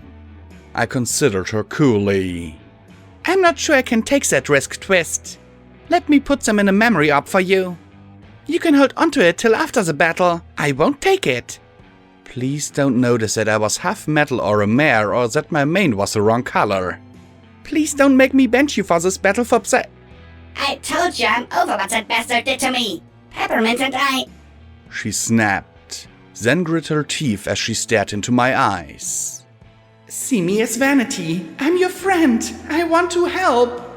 I saw it as I returned her gaze. Twist's jaw trembled as it clenched and a tear ran down her cheek. Then she spat. Fine, just be quick about it. And I want it back after we deal with that tank. I'm not turning into Jetstream. No arguments there. I pulled an empty memory op from my saddlebags and touched my horn to her brow. According to Triage's notes, the trick to gathering a memory was not to dive right into the middle of it, like I had with Shuja. Rather, it was like collecting a cloud of flickering images. The more bright and clear a memory was, the more important or traumatic it was to the viewer. I imagined hoofs of magic wafting the cloud into a tighter bunch. I saw vague images of Shuja, Twist, and Rampage all swirling together.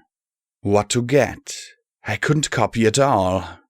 There'd been a name that Shuja mentioned, though. Peppermint.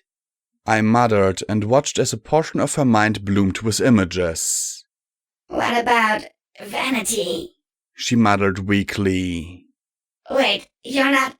I saw her mind become erratic and, with as much skill as I could muster, I gathered up that glowing section and pulled them from the others. I didn't have time to look through. From how bright and sharp the flickering images were, I could only guess they were important to Twist. Hopefully, they'd be important to Rampage too. The glowing cloud emerged from Rampage's forehead like a little radiant storm cloud. I lifted a blank memory up with my magic and touched the cloud to it. With a small flash, the nimbus disappeared into the orb. Rampage swayed, then shook her head. Blackjack, what's going on? The tank is back, I replied as I held up the orb. And I think I've got something for you to see later. Something that'll help. Something... She blinked at the orb, and her pink eyes shifted back to me. Are you sure? I mean, knowing about Shuja was cool, but... It's from Twist, I said with a small smile. The name gave the filly a haunted look. She'd been the last to receive the Phoenix Talisman. I could understand her feelings. Why don't you look at it? She stammered and swallowed, shaking her head. I mean, then you can be sure. I stared at her and then glanced at the orb. Okay, after the tank then. Outside, the sallow glow of day was lighting the usual Huffington gloom. I must have been reading messages longer than I thought. I popped another spicy ruby in my mouth and trotted quickly to the stockade, peering through a gap. The ponies who hours ago had been fighting the Harbingers now looked to me. Some stared at my new augmentations. Others saw the truth. The Harbingers attacked because of me. Sanguine attacked because of me. The tank was here because of me. There wasn't any place I could call home where some pony wouldn't try and take me out. So this is how our lost felt. A home that doesn't want you because of the risk you pose, but that would feel too guilty if it asked you to leave. P21 emerged from out of nowhere, making me jump. My blue friend had my sword in his teeth and several saddlebags strapped around his neck. Spitting it out, he peered at the tank and gave a triumphant little smile. Good, this time we're ready. We are? I blinked as I looked at the tank. I took the weapon though, and felt a little comfort. I just wished I had something that could pierce its armor that was less melee dependent. When we didn't destroy that thing, I took the liberty of making these satchel charges from the Harbinger's explosives. He said, holding up one bag and opening it to reveal a cone of beaten metal. Then he turned so I could see a tube of wonder glue duct taped to the side. Press hard. Glue adheres the blast side to the armor. Radio detonated. Shaped charge should breach better and hopefully take out the tank's repair talisman. Or its brain. I stared at him for a moment and he frowned in worry. What? I'm so glad you're on my side, I replied with a smile, making him scowl. And blush. As he muttered about me being an idiot. So, now we could do something in case things went bad. I closed my eyes and concentrated. The chaos in Unity had subsided. It was now almost ominously quiet. I didn't want to try and sing something at Lacunae. Right now, the last thing I wanted was for the goddess to distract me from dealing with Deus. Where's Lacunae and Scotch? Scotch is minding Boo. She tore the place apart while we were gone, he said with an arc of his brow. Lacunae's with Glory. I sighed, trying to think what to do. I should have left some more cakes out for her. We did. She wasn't looking for cake. She was looking for you, he said. Okay, guilt was what I didn't need right now. Especially when the tank began to move across the slope, around the village and towards the road between it and the bridge. Okay, when you think you can, get those charges on it. Don't blow them unless it fires. I can use a drainage ditch for cover if it gets on the road. What are you going to do? He asked. I rose to my hoofs. I'm going to talk to him. He groaned and covered his face with his black, floppy hat. I gave him a chance to be a better pony. Now I need to find out if he took it or not. That's not it, Rampage said, then smirked at P21. 50 caps. Pay up. You can collect them from Blackjack, he replied sourly. I looked at the pair a moment with pursed lips. I'm so glad that my friends are betting on my idiocy, I muttered sourly as I started towards the northeast, trotting down towards the bridge. Oh, that's nothing. You should see the betting pool for how long it's going to take for you to ruin your shiny black legs. I think half the ponies you know are in on it, Rampage said. I gave it 16 hours. I'm not going to ruin these legs. I don't think Rover has any more fixing stupid pony who always breaks her legs in him, I grumbled as we stepped out of the gate together. P21 was already gone. Triage bet it would only take you 8. Rampage snickered. Well, Triage smokes too much, I countered with a scowl. Don't we have a tank to deal with right now? Some pony is touchy. Rampage observed. Some pony is dealing with a tank run by the brain of your old pal Deus? I snapped. Some pony has a right to be touchy. Deus? She gasped as she looked up at me and then pointed at the tank with her little hoof. You're telling me that Deus's brain is in there? I sighed and nodded, and the filly burst into a peal of laughter. Sweet Celestia, that is just perfect! Deus had crossed the ditch with ease, and now the massive tank began rolling up the road towards me. Rampage, stop helping Triage win that bet, I said as the road shook under my black hoofs. Looking at those two cannons, I could only gulp and manage a weak smile. Then I spotted a black head moving quickly and quietly along the ditch beside me, creeping as low as possible. That gave me a little confidence as a huge machine came to a stop 20 feet away. At least none of his weapons were pointed right at me. Okay, time for diplomacy. Hello, Doof. Doof? Rampage looked at me with a frown and pointed a hoof at the tank. I thought you said this was Deus. She frowned as if focusing on something. I watched as the two candy canes appeared, but didn't manifest fully. Her eyes flickered, and I imagined Twist peeking at me from the depths of Rampage. Doof was Deus, and now he's Doof again, I said, looking up at the tank with a hopeful smile. Right, the good marauder Doof? The pony who wants to be a better pony? The turret whirred low as the cannons swung back and forth twice. Oh, I really hoped that P-21 was fast with those satchel bombs. Oh, let me guess. Rampage said as she hopped onto my back and tapped the black plates that ran along my spine. You're here for a rematch?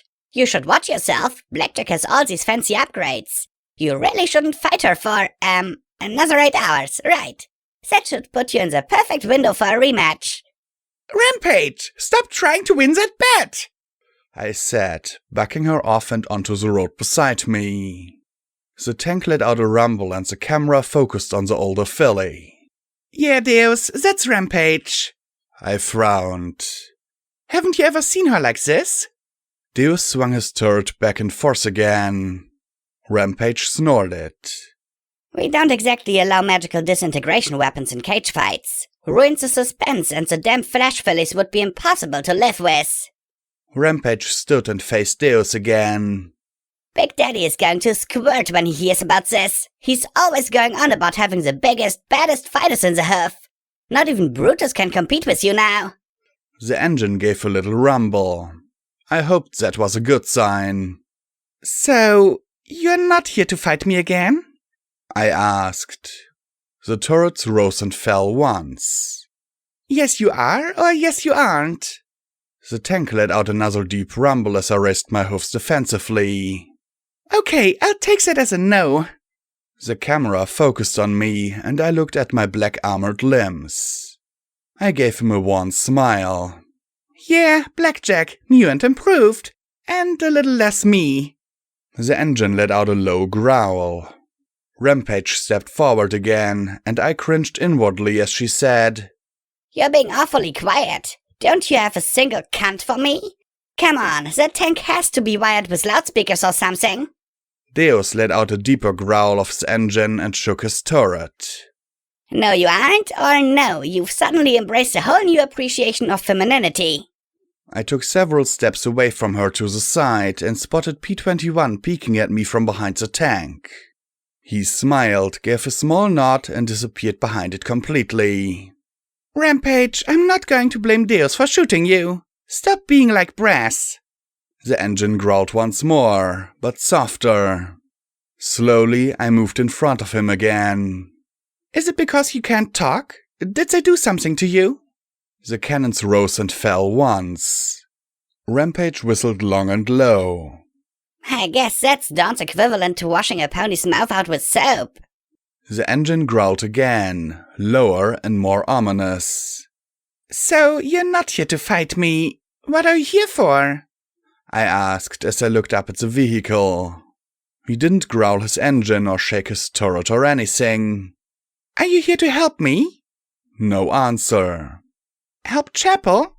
Again, no answer. Revenge on Dawn? No answer. Go back to the Reapers? Suddenly, Rampage fell back laughing. She laughed so hard her hoofs kicked into the air. Rampage, what's gotten into you? She laughed so hard she was crying. Oh, it's just too much. She wiped her eyes with a hoof as she looked up at the tank. Is it that you suddenly don't have a clue what to do with your life, and the only thing you can think of is to follow Blackjack in the hopes that she'll help you make sense of the incredibly fucked up circumstances you now find yourself in? Deus rumbled his engines in an idle tone, and then gave a tiny rise and fall of his cannons. What? I blurted out. Rampage laughed even harder at that. Wait, why? Because that's what you do when you've been beaten by Blackjack, duh! Rampage said as she sat up. If she doesn't kill you, then she makes you re-examine your entire life and you follow her along until you find something that makes sense. And because it's a whole lot easier than trying to kill you a second time. I mean, look at the list. You've got me, Sanguine at the end there, Psycho-Shy, now Deus. I bet Gorgon would have too, if it weren't for that whole rock-crushing to pulp thing. I sat back on my haunches, eyes wide as I tried to process this particular line of crazy. But that's insane! Blackjack, have you looked around lately? What's sane? Rampage asked as she stopped laughing, smiling up at me. I'm an immortal amalgamation of souls. You're a cyber pony. Deus is a tank. One of your best friends is an Alicorn and your lover looks like Rainbow Dash. The only friend you have even close to anything approaching normal is P21. P21 stepped out from behind Deus, tossing a detonator to me. I'm just waiting with bated breath to turn into a ghoul, he said flatly as he stepped beside me and looked up at the tank. Its engine roared. P21 pushed back his head and glared up at Deus. Stop, you've got 4 bombs glued to your chassis. I'm not nearly as mechanically smart as my little girl, but I'm pretty sure that they'll rip your engine right off. The engine noise dropped substantially, and P21 went on. They're also on timers, so even if you kill us, they'll go off. The engine rumbled again, and he pointed a blue hoof up at the tank. Stop. The engine slacked off. I'm not like Blackjack. I don't trust some pony who chased us all across the wasteland to not swap back to being a complete monster. The only way I'll tolerate you being anywhere around us is if we have some way to turn you into scrap if you decide to swap back to Dawn's side or just kill us for the laughs. Got it? For a few very tense moments, I was sure we were all going to explode in a fiery ball. Rampage stared at him in amazement, and even I was a little taken aback. P21 didn't flinch away from the machine. Then Deus raised and lowered his turrets once. Good. Then open your hatch, because if I were Steel Rain, I'd have some kind of bomb strapped to your brain set to go off the instant I knew you'd gone rogue. I blinked in surprise. Why hadn't I thought of that, given that was exactly what Dawn had done to Steel Rain? The hatch on the turret opened, and P21 started climbing up. Rampage stepped next to me and murmured in amazement. When the hell did his testicles drop? Hush! I replied, unable to stop smiling. I tried to jump up beside him, but my legs were slower and heavier than I was used to. Instead, I scraped and flailed my way up the side of the tank, nearly falling off twice. I really missed my fingers. It seemed Shadowbolt augmentations didn't understand the concept of climb. There were errors flashing. Device not found. I reached the top, and one camera turned to look right up my rear end. Yep, Deus alright. The engine made a strange coughing noise. Was it just me, or was he laughing? I got to the hatch, looking down into the cramped space. Do you even know what you're looking for? I asked as I saw a blue butt poking out from underneath some equipment. Nope, but I'm not looking for it. I'm sniffing for it. Definitely smelling some plastic explosives here, he said. I looked at the armored brain resting in faintly green fluid inside the glass jar. In fact, if I were you, I'd get out of sight. If a harbinger spots you sitting up there, it won't be a hard call to set off whatever I'm sniffing down here. Then his hoofs flipped over. Aha! There you are. Wire 2. Well, something. His hoofs went limp. Is that the radio? Ah, there. You found it? I asked with a grin. I found one. I doubt it's the only one. He replied. You really need to get out of sight though, Blackjack. At least till I'm sure he won't blow when some pony else pushes the button. Right. I looked over at Rampage. I guess you and me should... I was interrupted by the turret swinging back and forth. Okay, well, I guess I'll go. Hopping down was much easier than scrambling up. Apparently, the legs didn't have problems with falling like they did with climbing. I trotted away, looking back over my shoulder at Rampage and the cameras all oriented on the filly.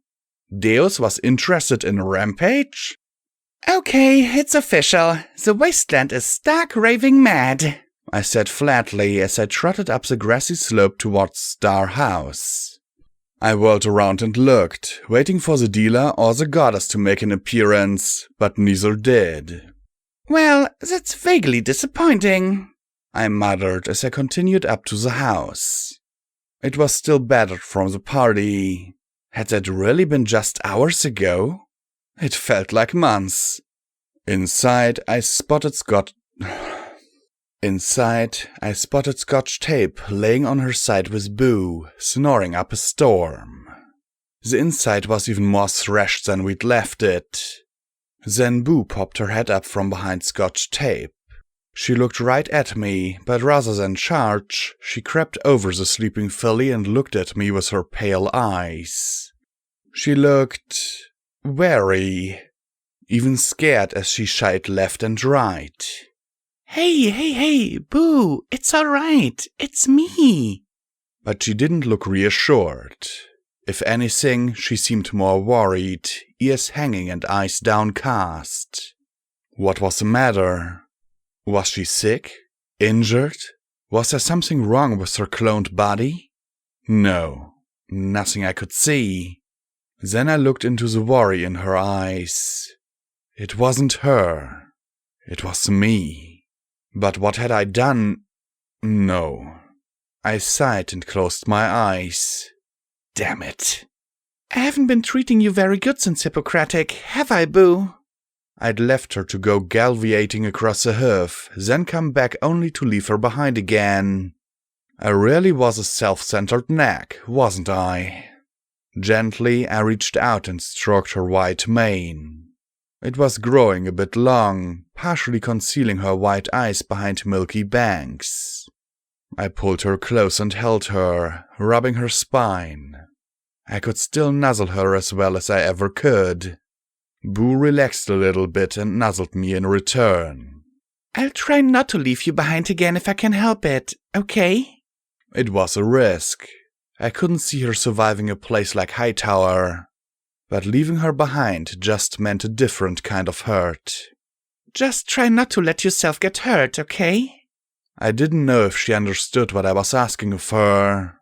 I could only hold her and hope that I wasn't going to get her killed with my kindness. Of course, something bad would happen.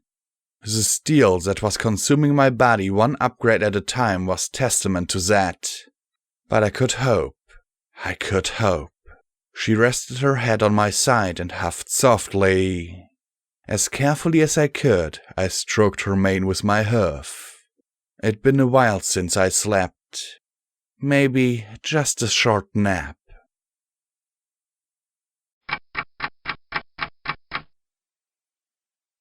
I trudged through the green snow along the chunks of obsidian talus at the base of Black Pony Mountain.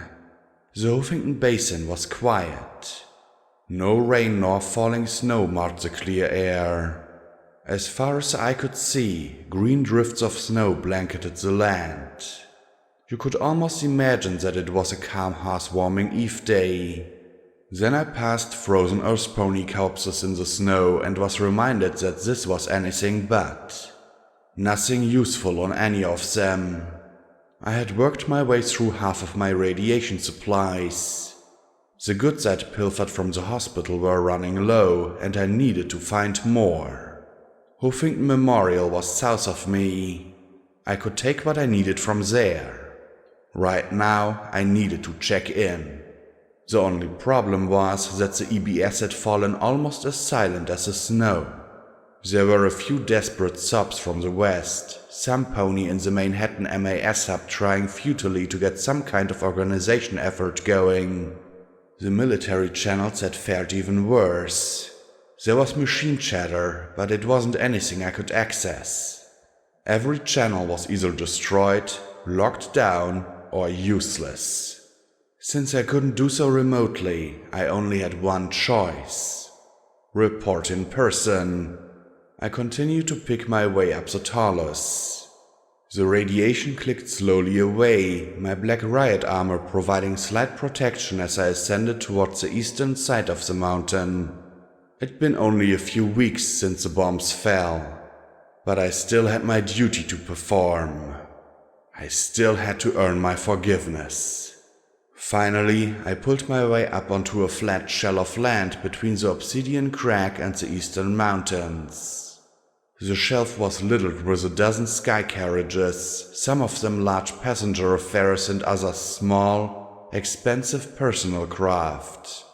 Some had landed perpendicularly atop other carriages because the space was so limited. And there were a lot of bodies. Pegasi still dangled from their harnesses, some killed by radiation and others killed by bullets. Earth pony laborers lay in heaps. A smattering of unicorns and fancy outfits clustered together in whatever shelter they could find. Bodies, bodies, bodies. So damn many. I walked along as silent as death towards the sheer eastern wall. Once there'd been a cave here, a cave that had been home to a colossal beast in older, peaceful times. Today there was no cave. Just a solid wall of black obsidian. I approached, hoof step by hoof step. A sense of dread filled me, and I hesitated. A few more, and again, I froze. I looked to the left and right, looked at the perfect semicircle of bodies that had stood here and slowly died of radiation. I couldn't take another step forward. Something refused to let me. If he were here, he'd open it. He'd need me. He'd use me. And he was on the list. Then someone had the ill judgment to shoot at me. Worse, they missed. I came around, both SMGs rising up as my eyes picked out where the shooter might have come from. It wasn't really all that hard. The emaciated red earth pony mare swayed in the doorway of one of the wagons. As her eyes rested on me, she immediately smiled in relief. Oh, Operative Psalm. About time some pony useful came along. She turned and trotted back inside the sky wagon, and I followed. The once expensive sky wagon was now a squatter's shack. Do you have any Redaway or Redex operative? The earth pony mare wheezed as she trotted over to a tiny cache of supplies in the corner. She turned, more of her mane falling out as she moved. But I didn't respond, simply looking at her. She pointed a glittery red hoof at me. I asked you a question, soldier. I nodded once, and she grinned. There were missing teeth in her smile, and her gums were bleeding. Another day or two, and she'd be gone. I looked around and spotted a black earth pony mare lying in a heap with a bloody knife embedded in her neck. Another one of my old bosses. Onyx. Good, good. Garnet tossed the revolver on the bed, blood smearing the mouse grip. Good. Damn Redout is sealed. Can you fucking believe it? Some pony got here before us. All of us, and locked it up tight.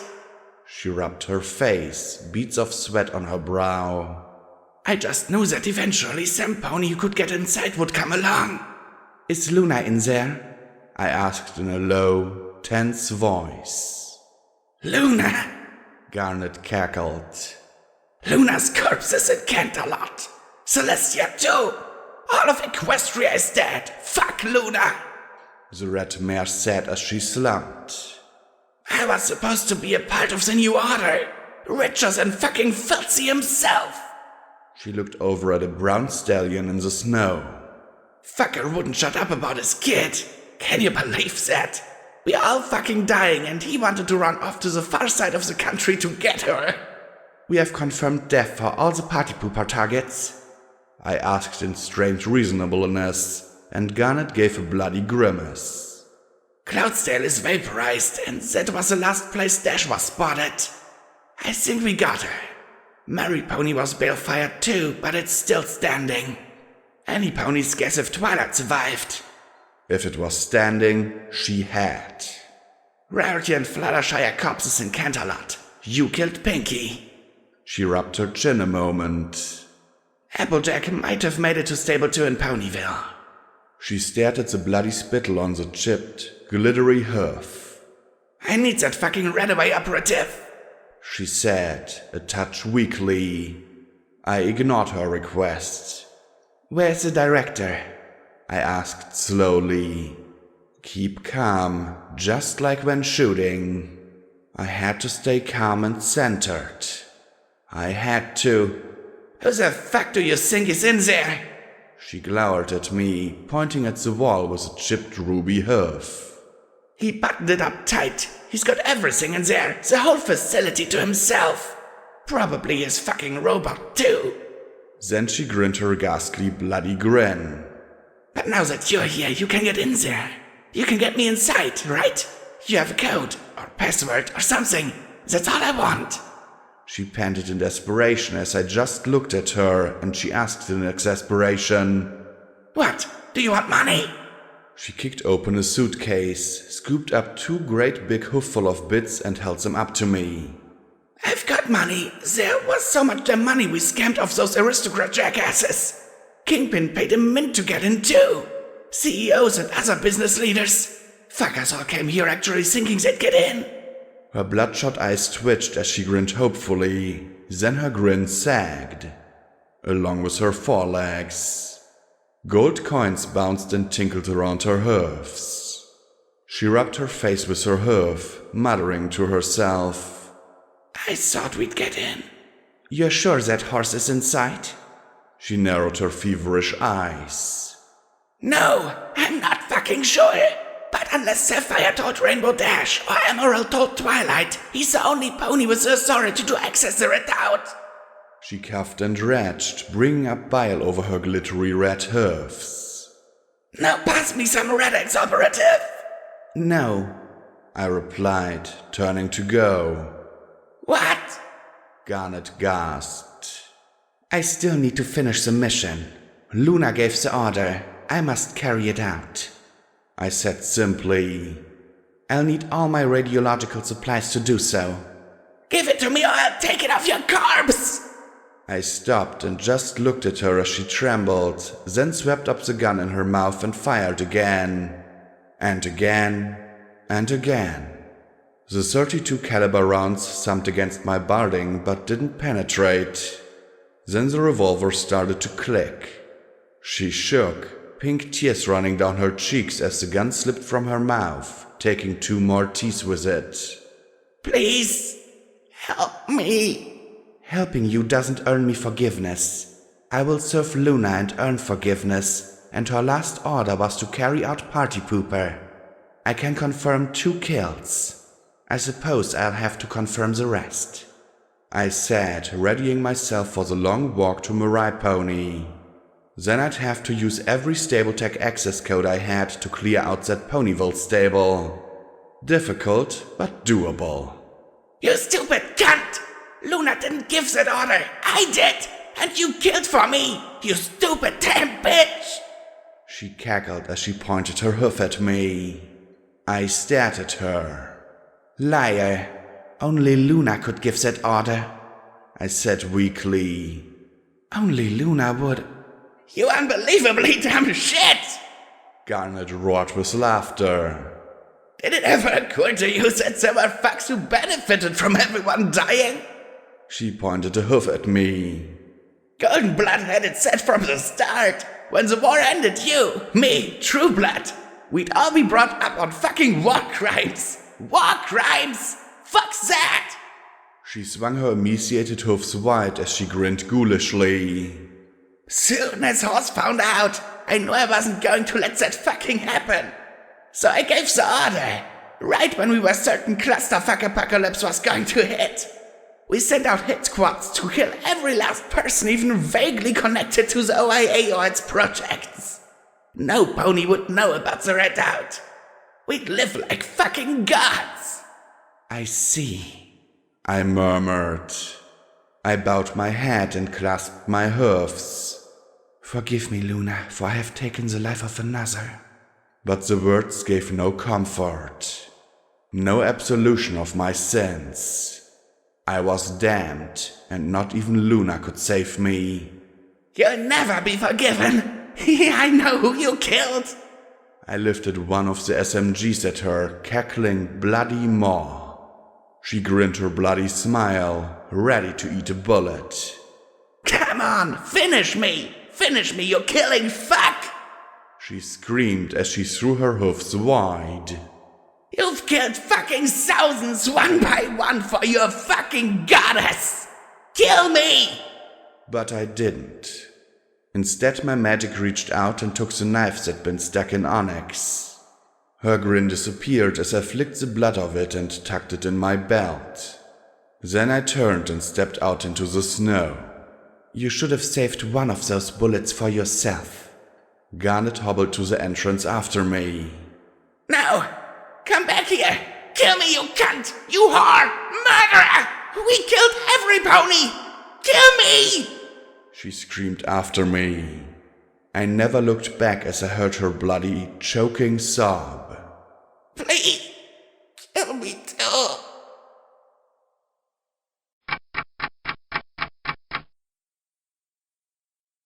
I woke, my Pip-Buck's chronometer telling me my 2 hours had passed.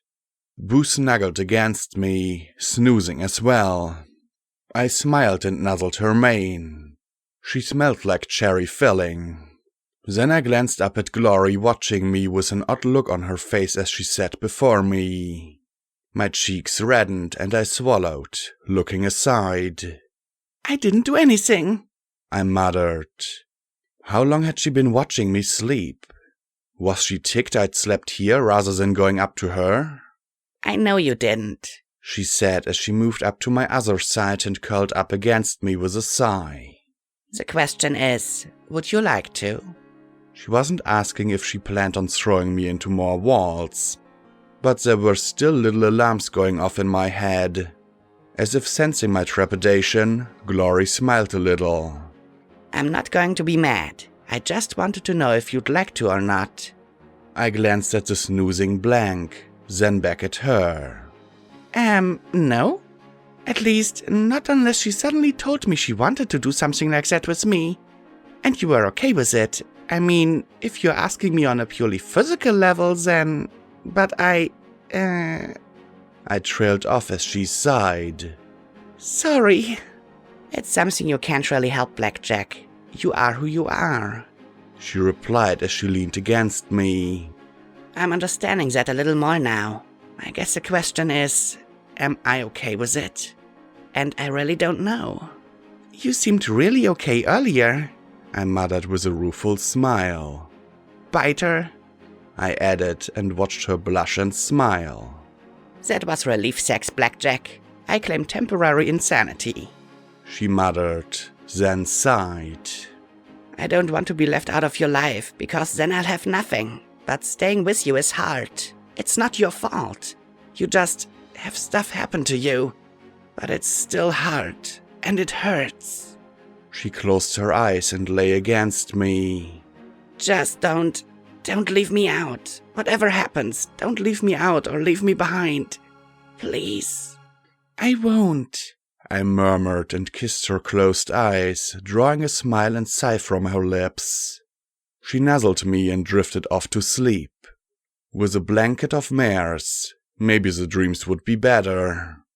Then I noticed that she wasn't the only pony who'd been watching me. There, opposite me, sat the dealer. His eyes trailed over my sleeping companions, and then he looked at me with an expression of quiet envy. Echo, I murmured, and his lips curled into a sour sort of smile. So, figured it out, did you? He rasped softly. Supposed you would sooner or later. Scotch Tape did, or rather, she figured out Smiling Jack. I looked at his gaunt figure as his eyes widened in surprise. Did she? He chuckled and gave a sheepish little smile as he rubbed the back of his head. Always that loved character. Once mesmerized a dozen zombie buffalo to perform ballet in tattoos. Good game, that one. Why didn't you tell me about Echo sooner? I asked as I looked up at him. His smile disappeared instantly. What was there to tell? I was the unwanted product of an egoistical jerk and a mother who didn't want to be reminded of her past mistakes. He said grimly as he looked away. I entered the military because there was no other place for me.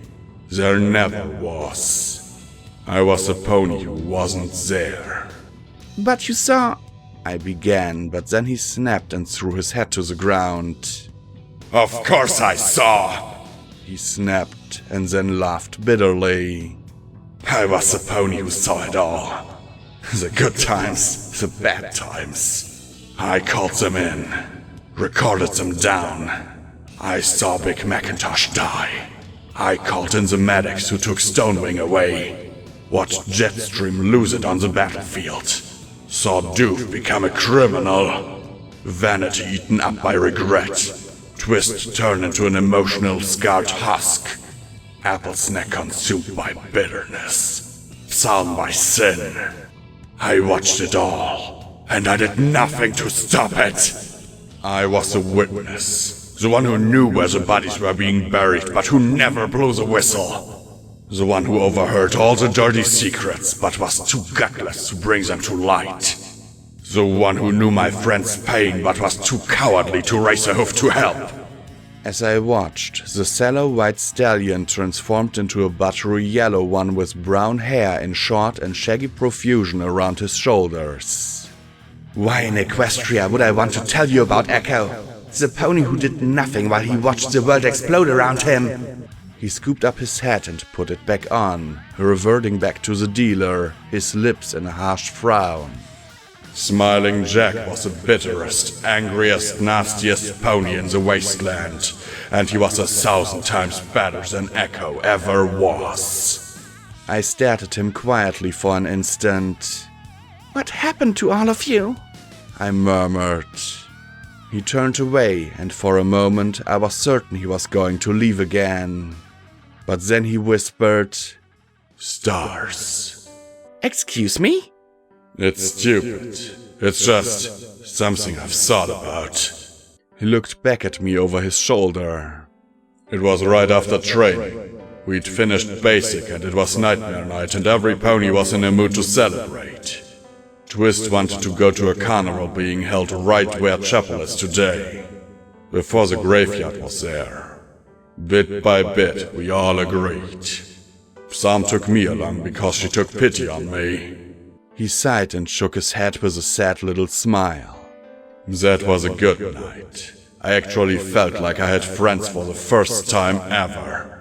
There were games and rides and kids running around and it just felt like the war wasn't happening.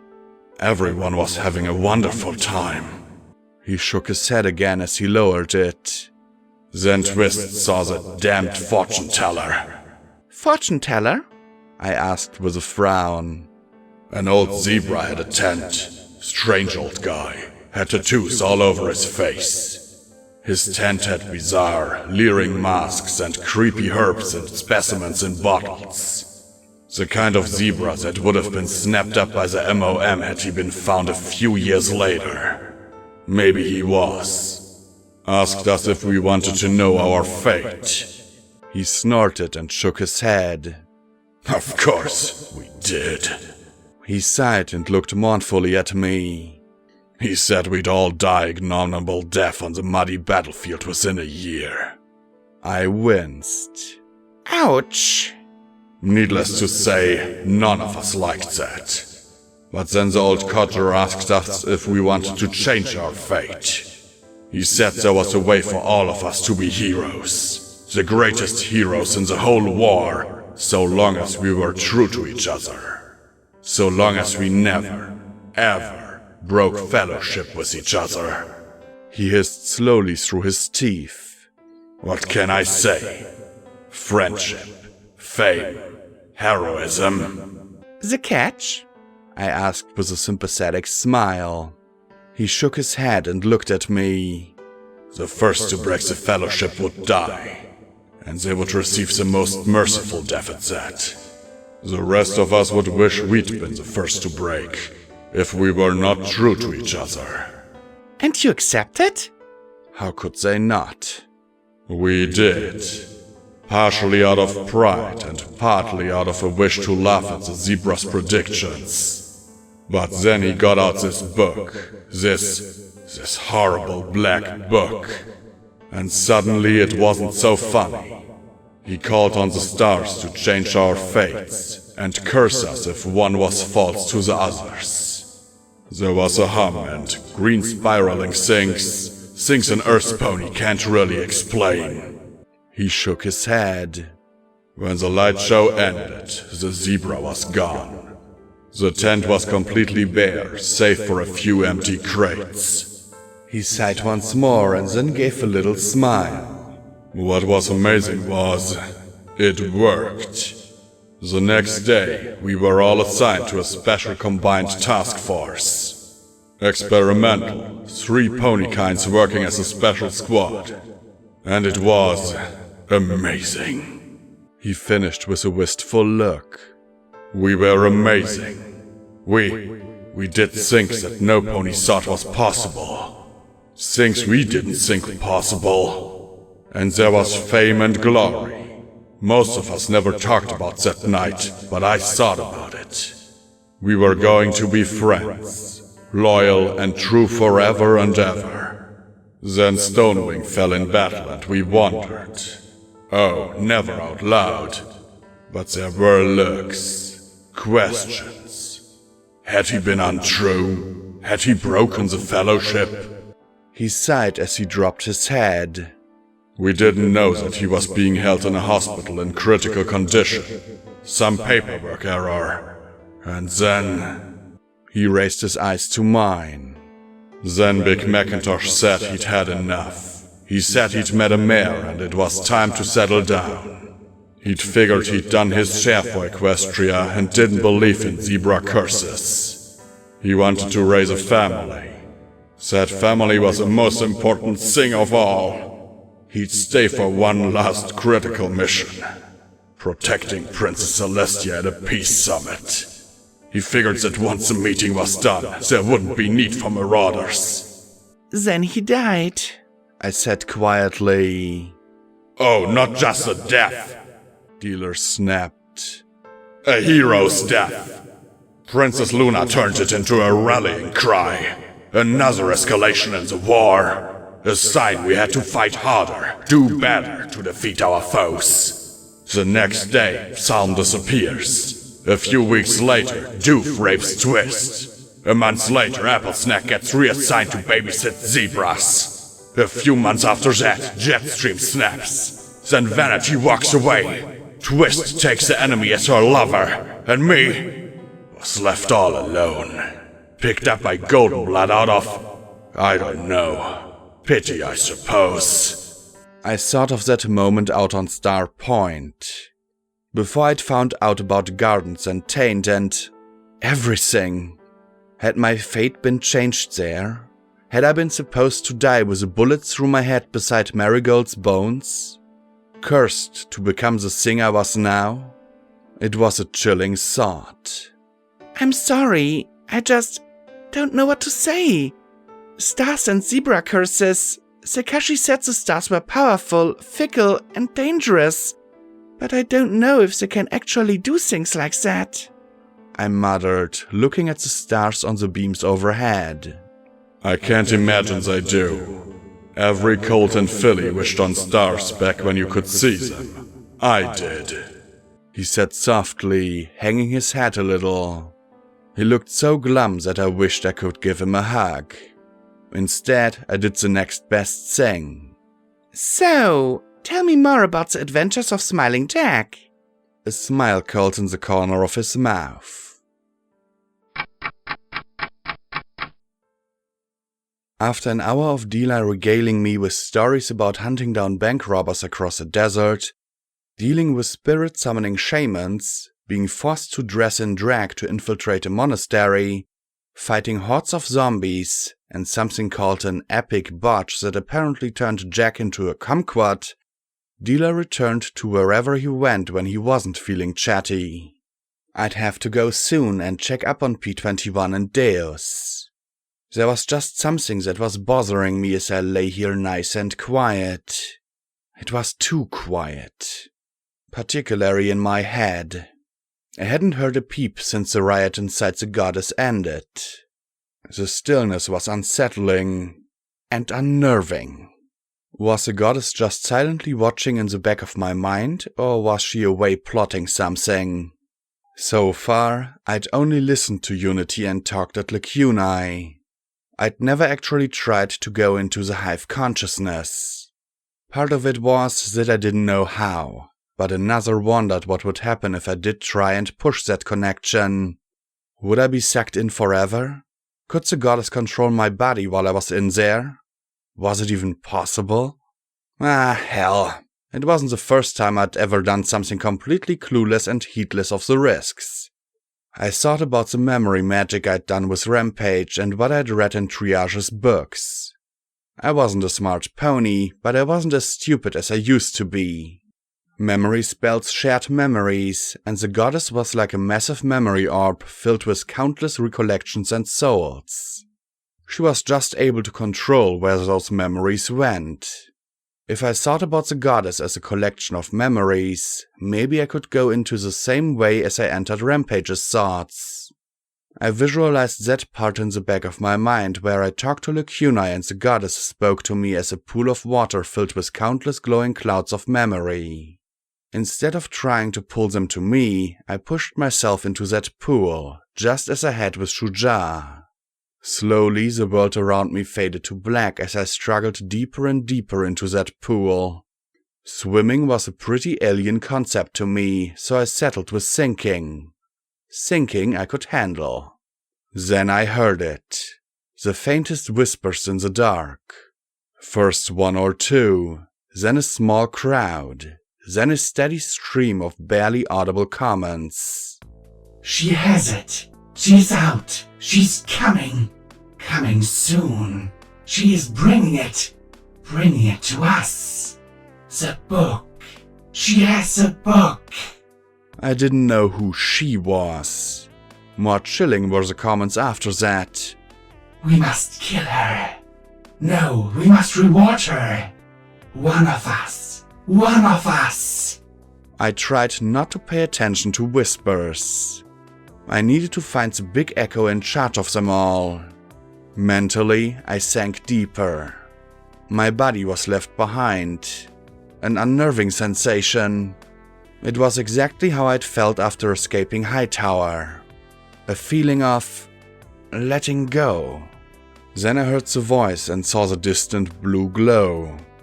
I moved towards it. For some reason I imagined myself as a white unicorn with a striped mane. And no metal. At least here I could be normal. That blue glow coalesced into the goddess, an immense blue unicorn from the waist up surrounded by a ring of faint glowing pony shapes. Her hips developed into a glowing amboid mass stretching out around her like tendrils into the cloud, and her lumpy blue hide seemed to undulate and move in strange ways. I stared at the sight of 2 green unicorn heads poking from her shoulders, looking on. By the side of the goddess's head floated a translucent, membranous balloon connected by a meaty filament to the goddess's temple. And trapped within was a very familiar purple mare's head.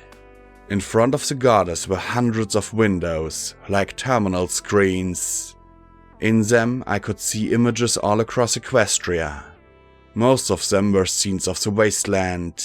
One was looking down upon a village of zebras, and I thought that one of them looked a bit like Zenith.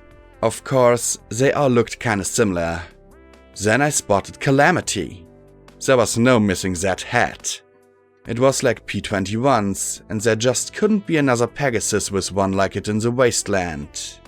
The windows in the center swelled in size. Perhaps window size was the equivalent to how much attention she was giving something. If so, what she was looking at was, as best as I could see, a floating city fortress hovering over the clouds. From a dozen eyes, I saw a wing of alicorns fly through the dark clouds around the massive structure of war. Such power, the goddess purred. Thunderhead-class mobile siege platform, said the mare's head at her right shoulder. The glorious dawn, intoned the other. The view swooped in and suddenly jerked as the alicorns teleported into a docking bay. One by one, the crew Pegasi were magically neutralized and dragged into the corner. The green mare closed their eyes and said in unison, "We have the location of his quarters." The goddess nodded. "Watch the others and make sure they are not discovered." She turned her gaze to glance at the purple head inside its balloon and then returned her eyes to the windows. "Take us there." "Are we certain he is amenable?" one of the green mares asked. "Of course he will be," the goddess snapped. "He desires magic. We desire power. What better match could there possibly be? With his machines of war, we shall bring Red-Eye to heel and save all of ponykind from the wasteland. So long as he does not turn that power upon us," the other mare warned. "Yes, we shall take precautions. Soon the Black Book will be ours, and we will make the required changes to perpetuate ourselves," the goddess said testily. "Trixie," murmured the purple head weakly. "Please, silence," the goddess boomed as she glared at the balloon.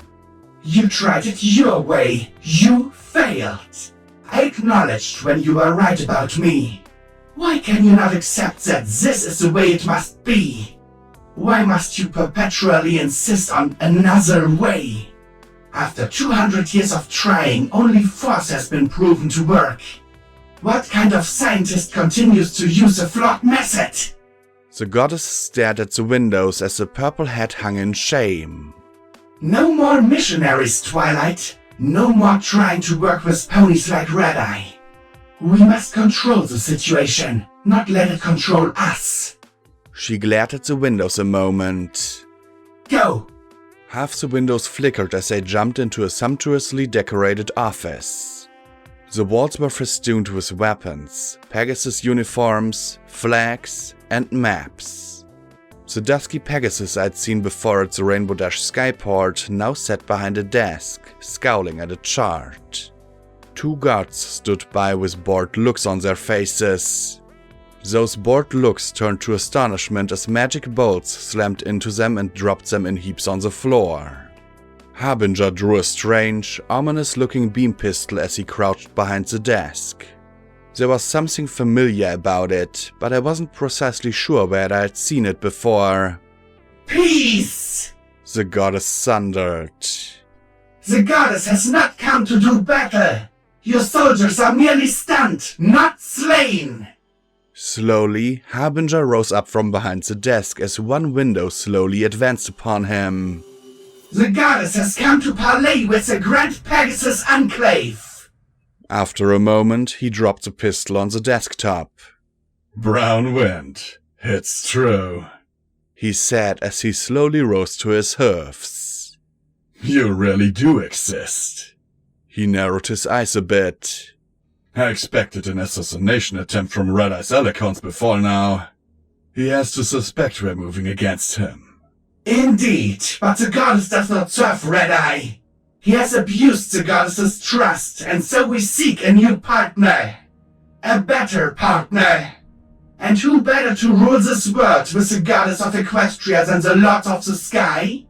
Her words were perfectly chosen, drawing a smile from the grey stallion. You're proposing some kind of alliance? He asked slowly, as if disbelieving even the idea of it. The goddess is. Your people require magic. The goddess has more magical power than any equine who has ever lived. With your forces, you shall have your righteous battle against the wicked Red Eye. But that is not all. The goddess knows of your struggle with Thunderhead. How they withhold their own resources of magic, while you grow ever weaker. How they pursue biological weapons to use against their own people.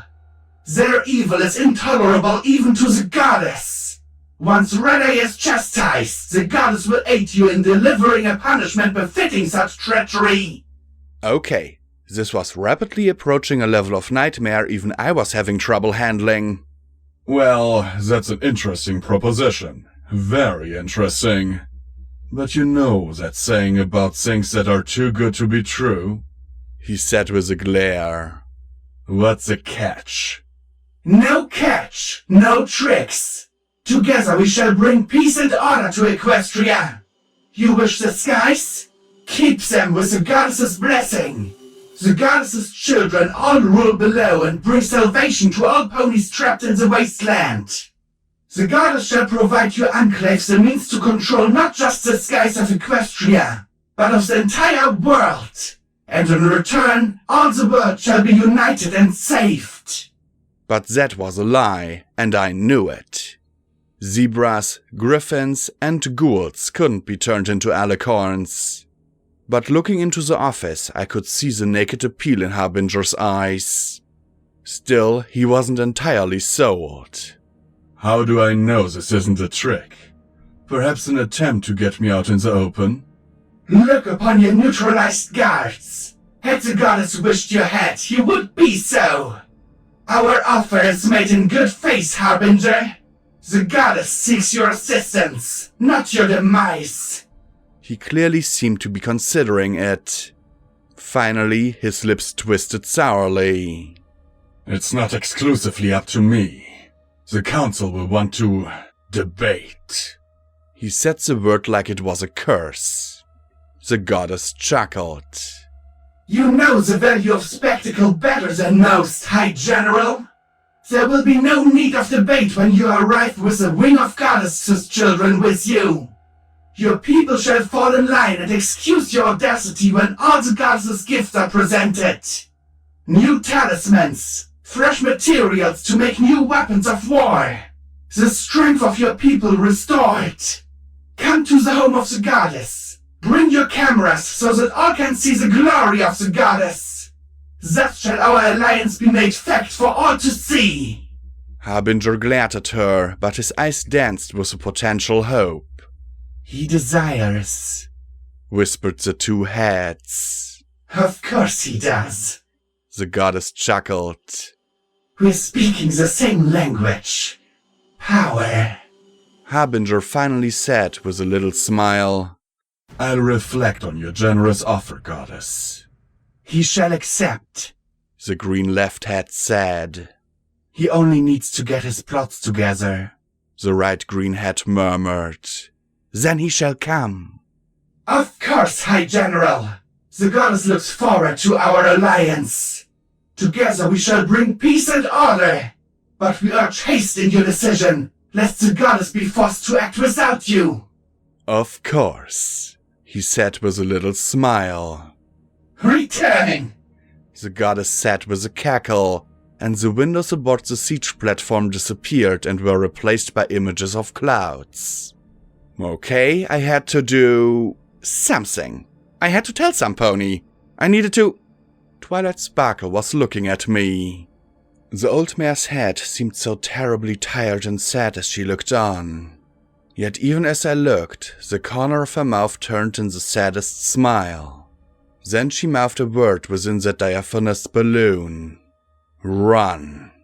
What? The goddess began, and then the immense blue form turned around to face me. Then I understood what all those lumps were and why they moved so oddly.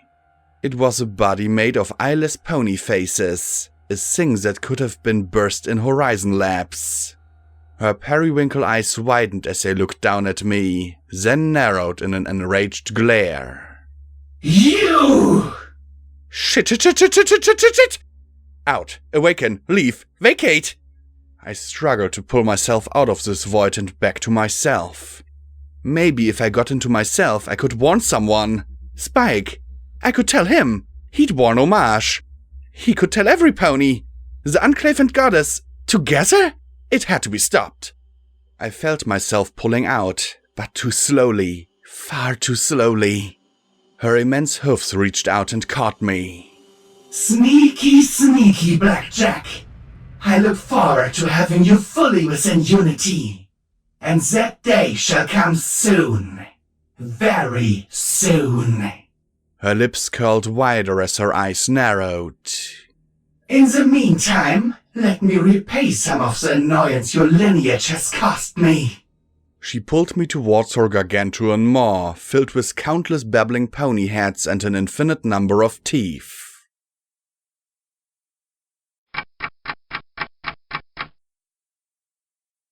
I jerked, disturbing both Glory and Boo as I clutched my pounding skull. What is it, Blackjack? Glory asked in concern. What's wrong? Something was wrong. There was something I needed to tell some pony. I don't know. Just a headache, I muttered as I lay back. We were going to have to leave soon. I had debts to pay, and sticking around here was just an invitation for the Harbingers to attack again. I just wished I knew what the goddess found so damned funny.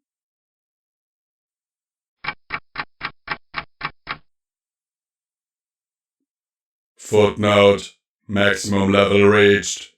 Quest perk added. Shadowbolt Armor Mark 1. You've achieved the reinforcing base for Shadowbolt Cybernetics. +3 damage threshold.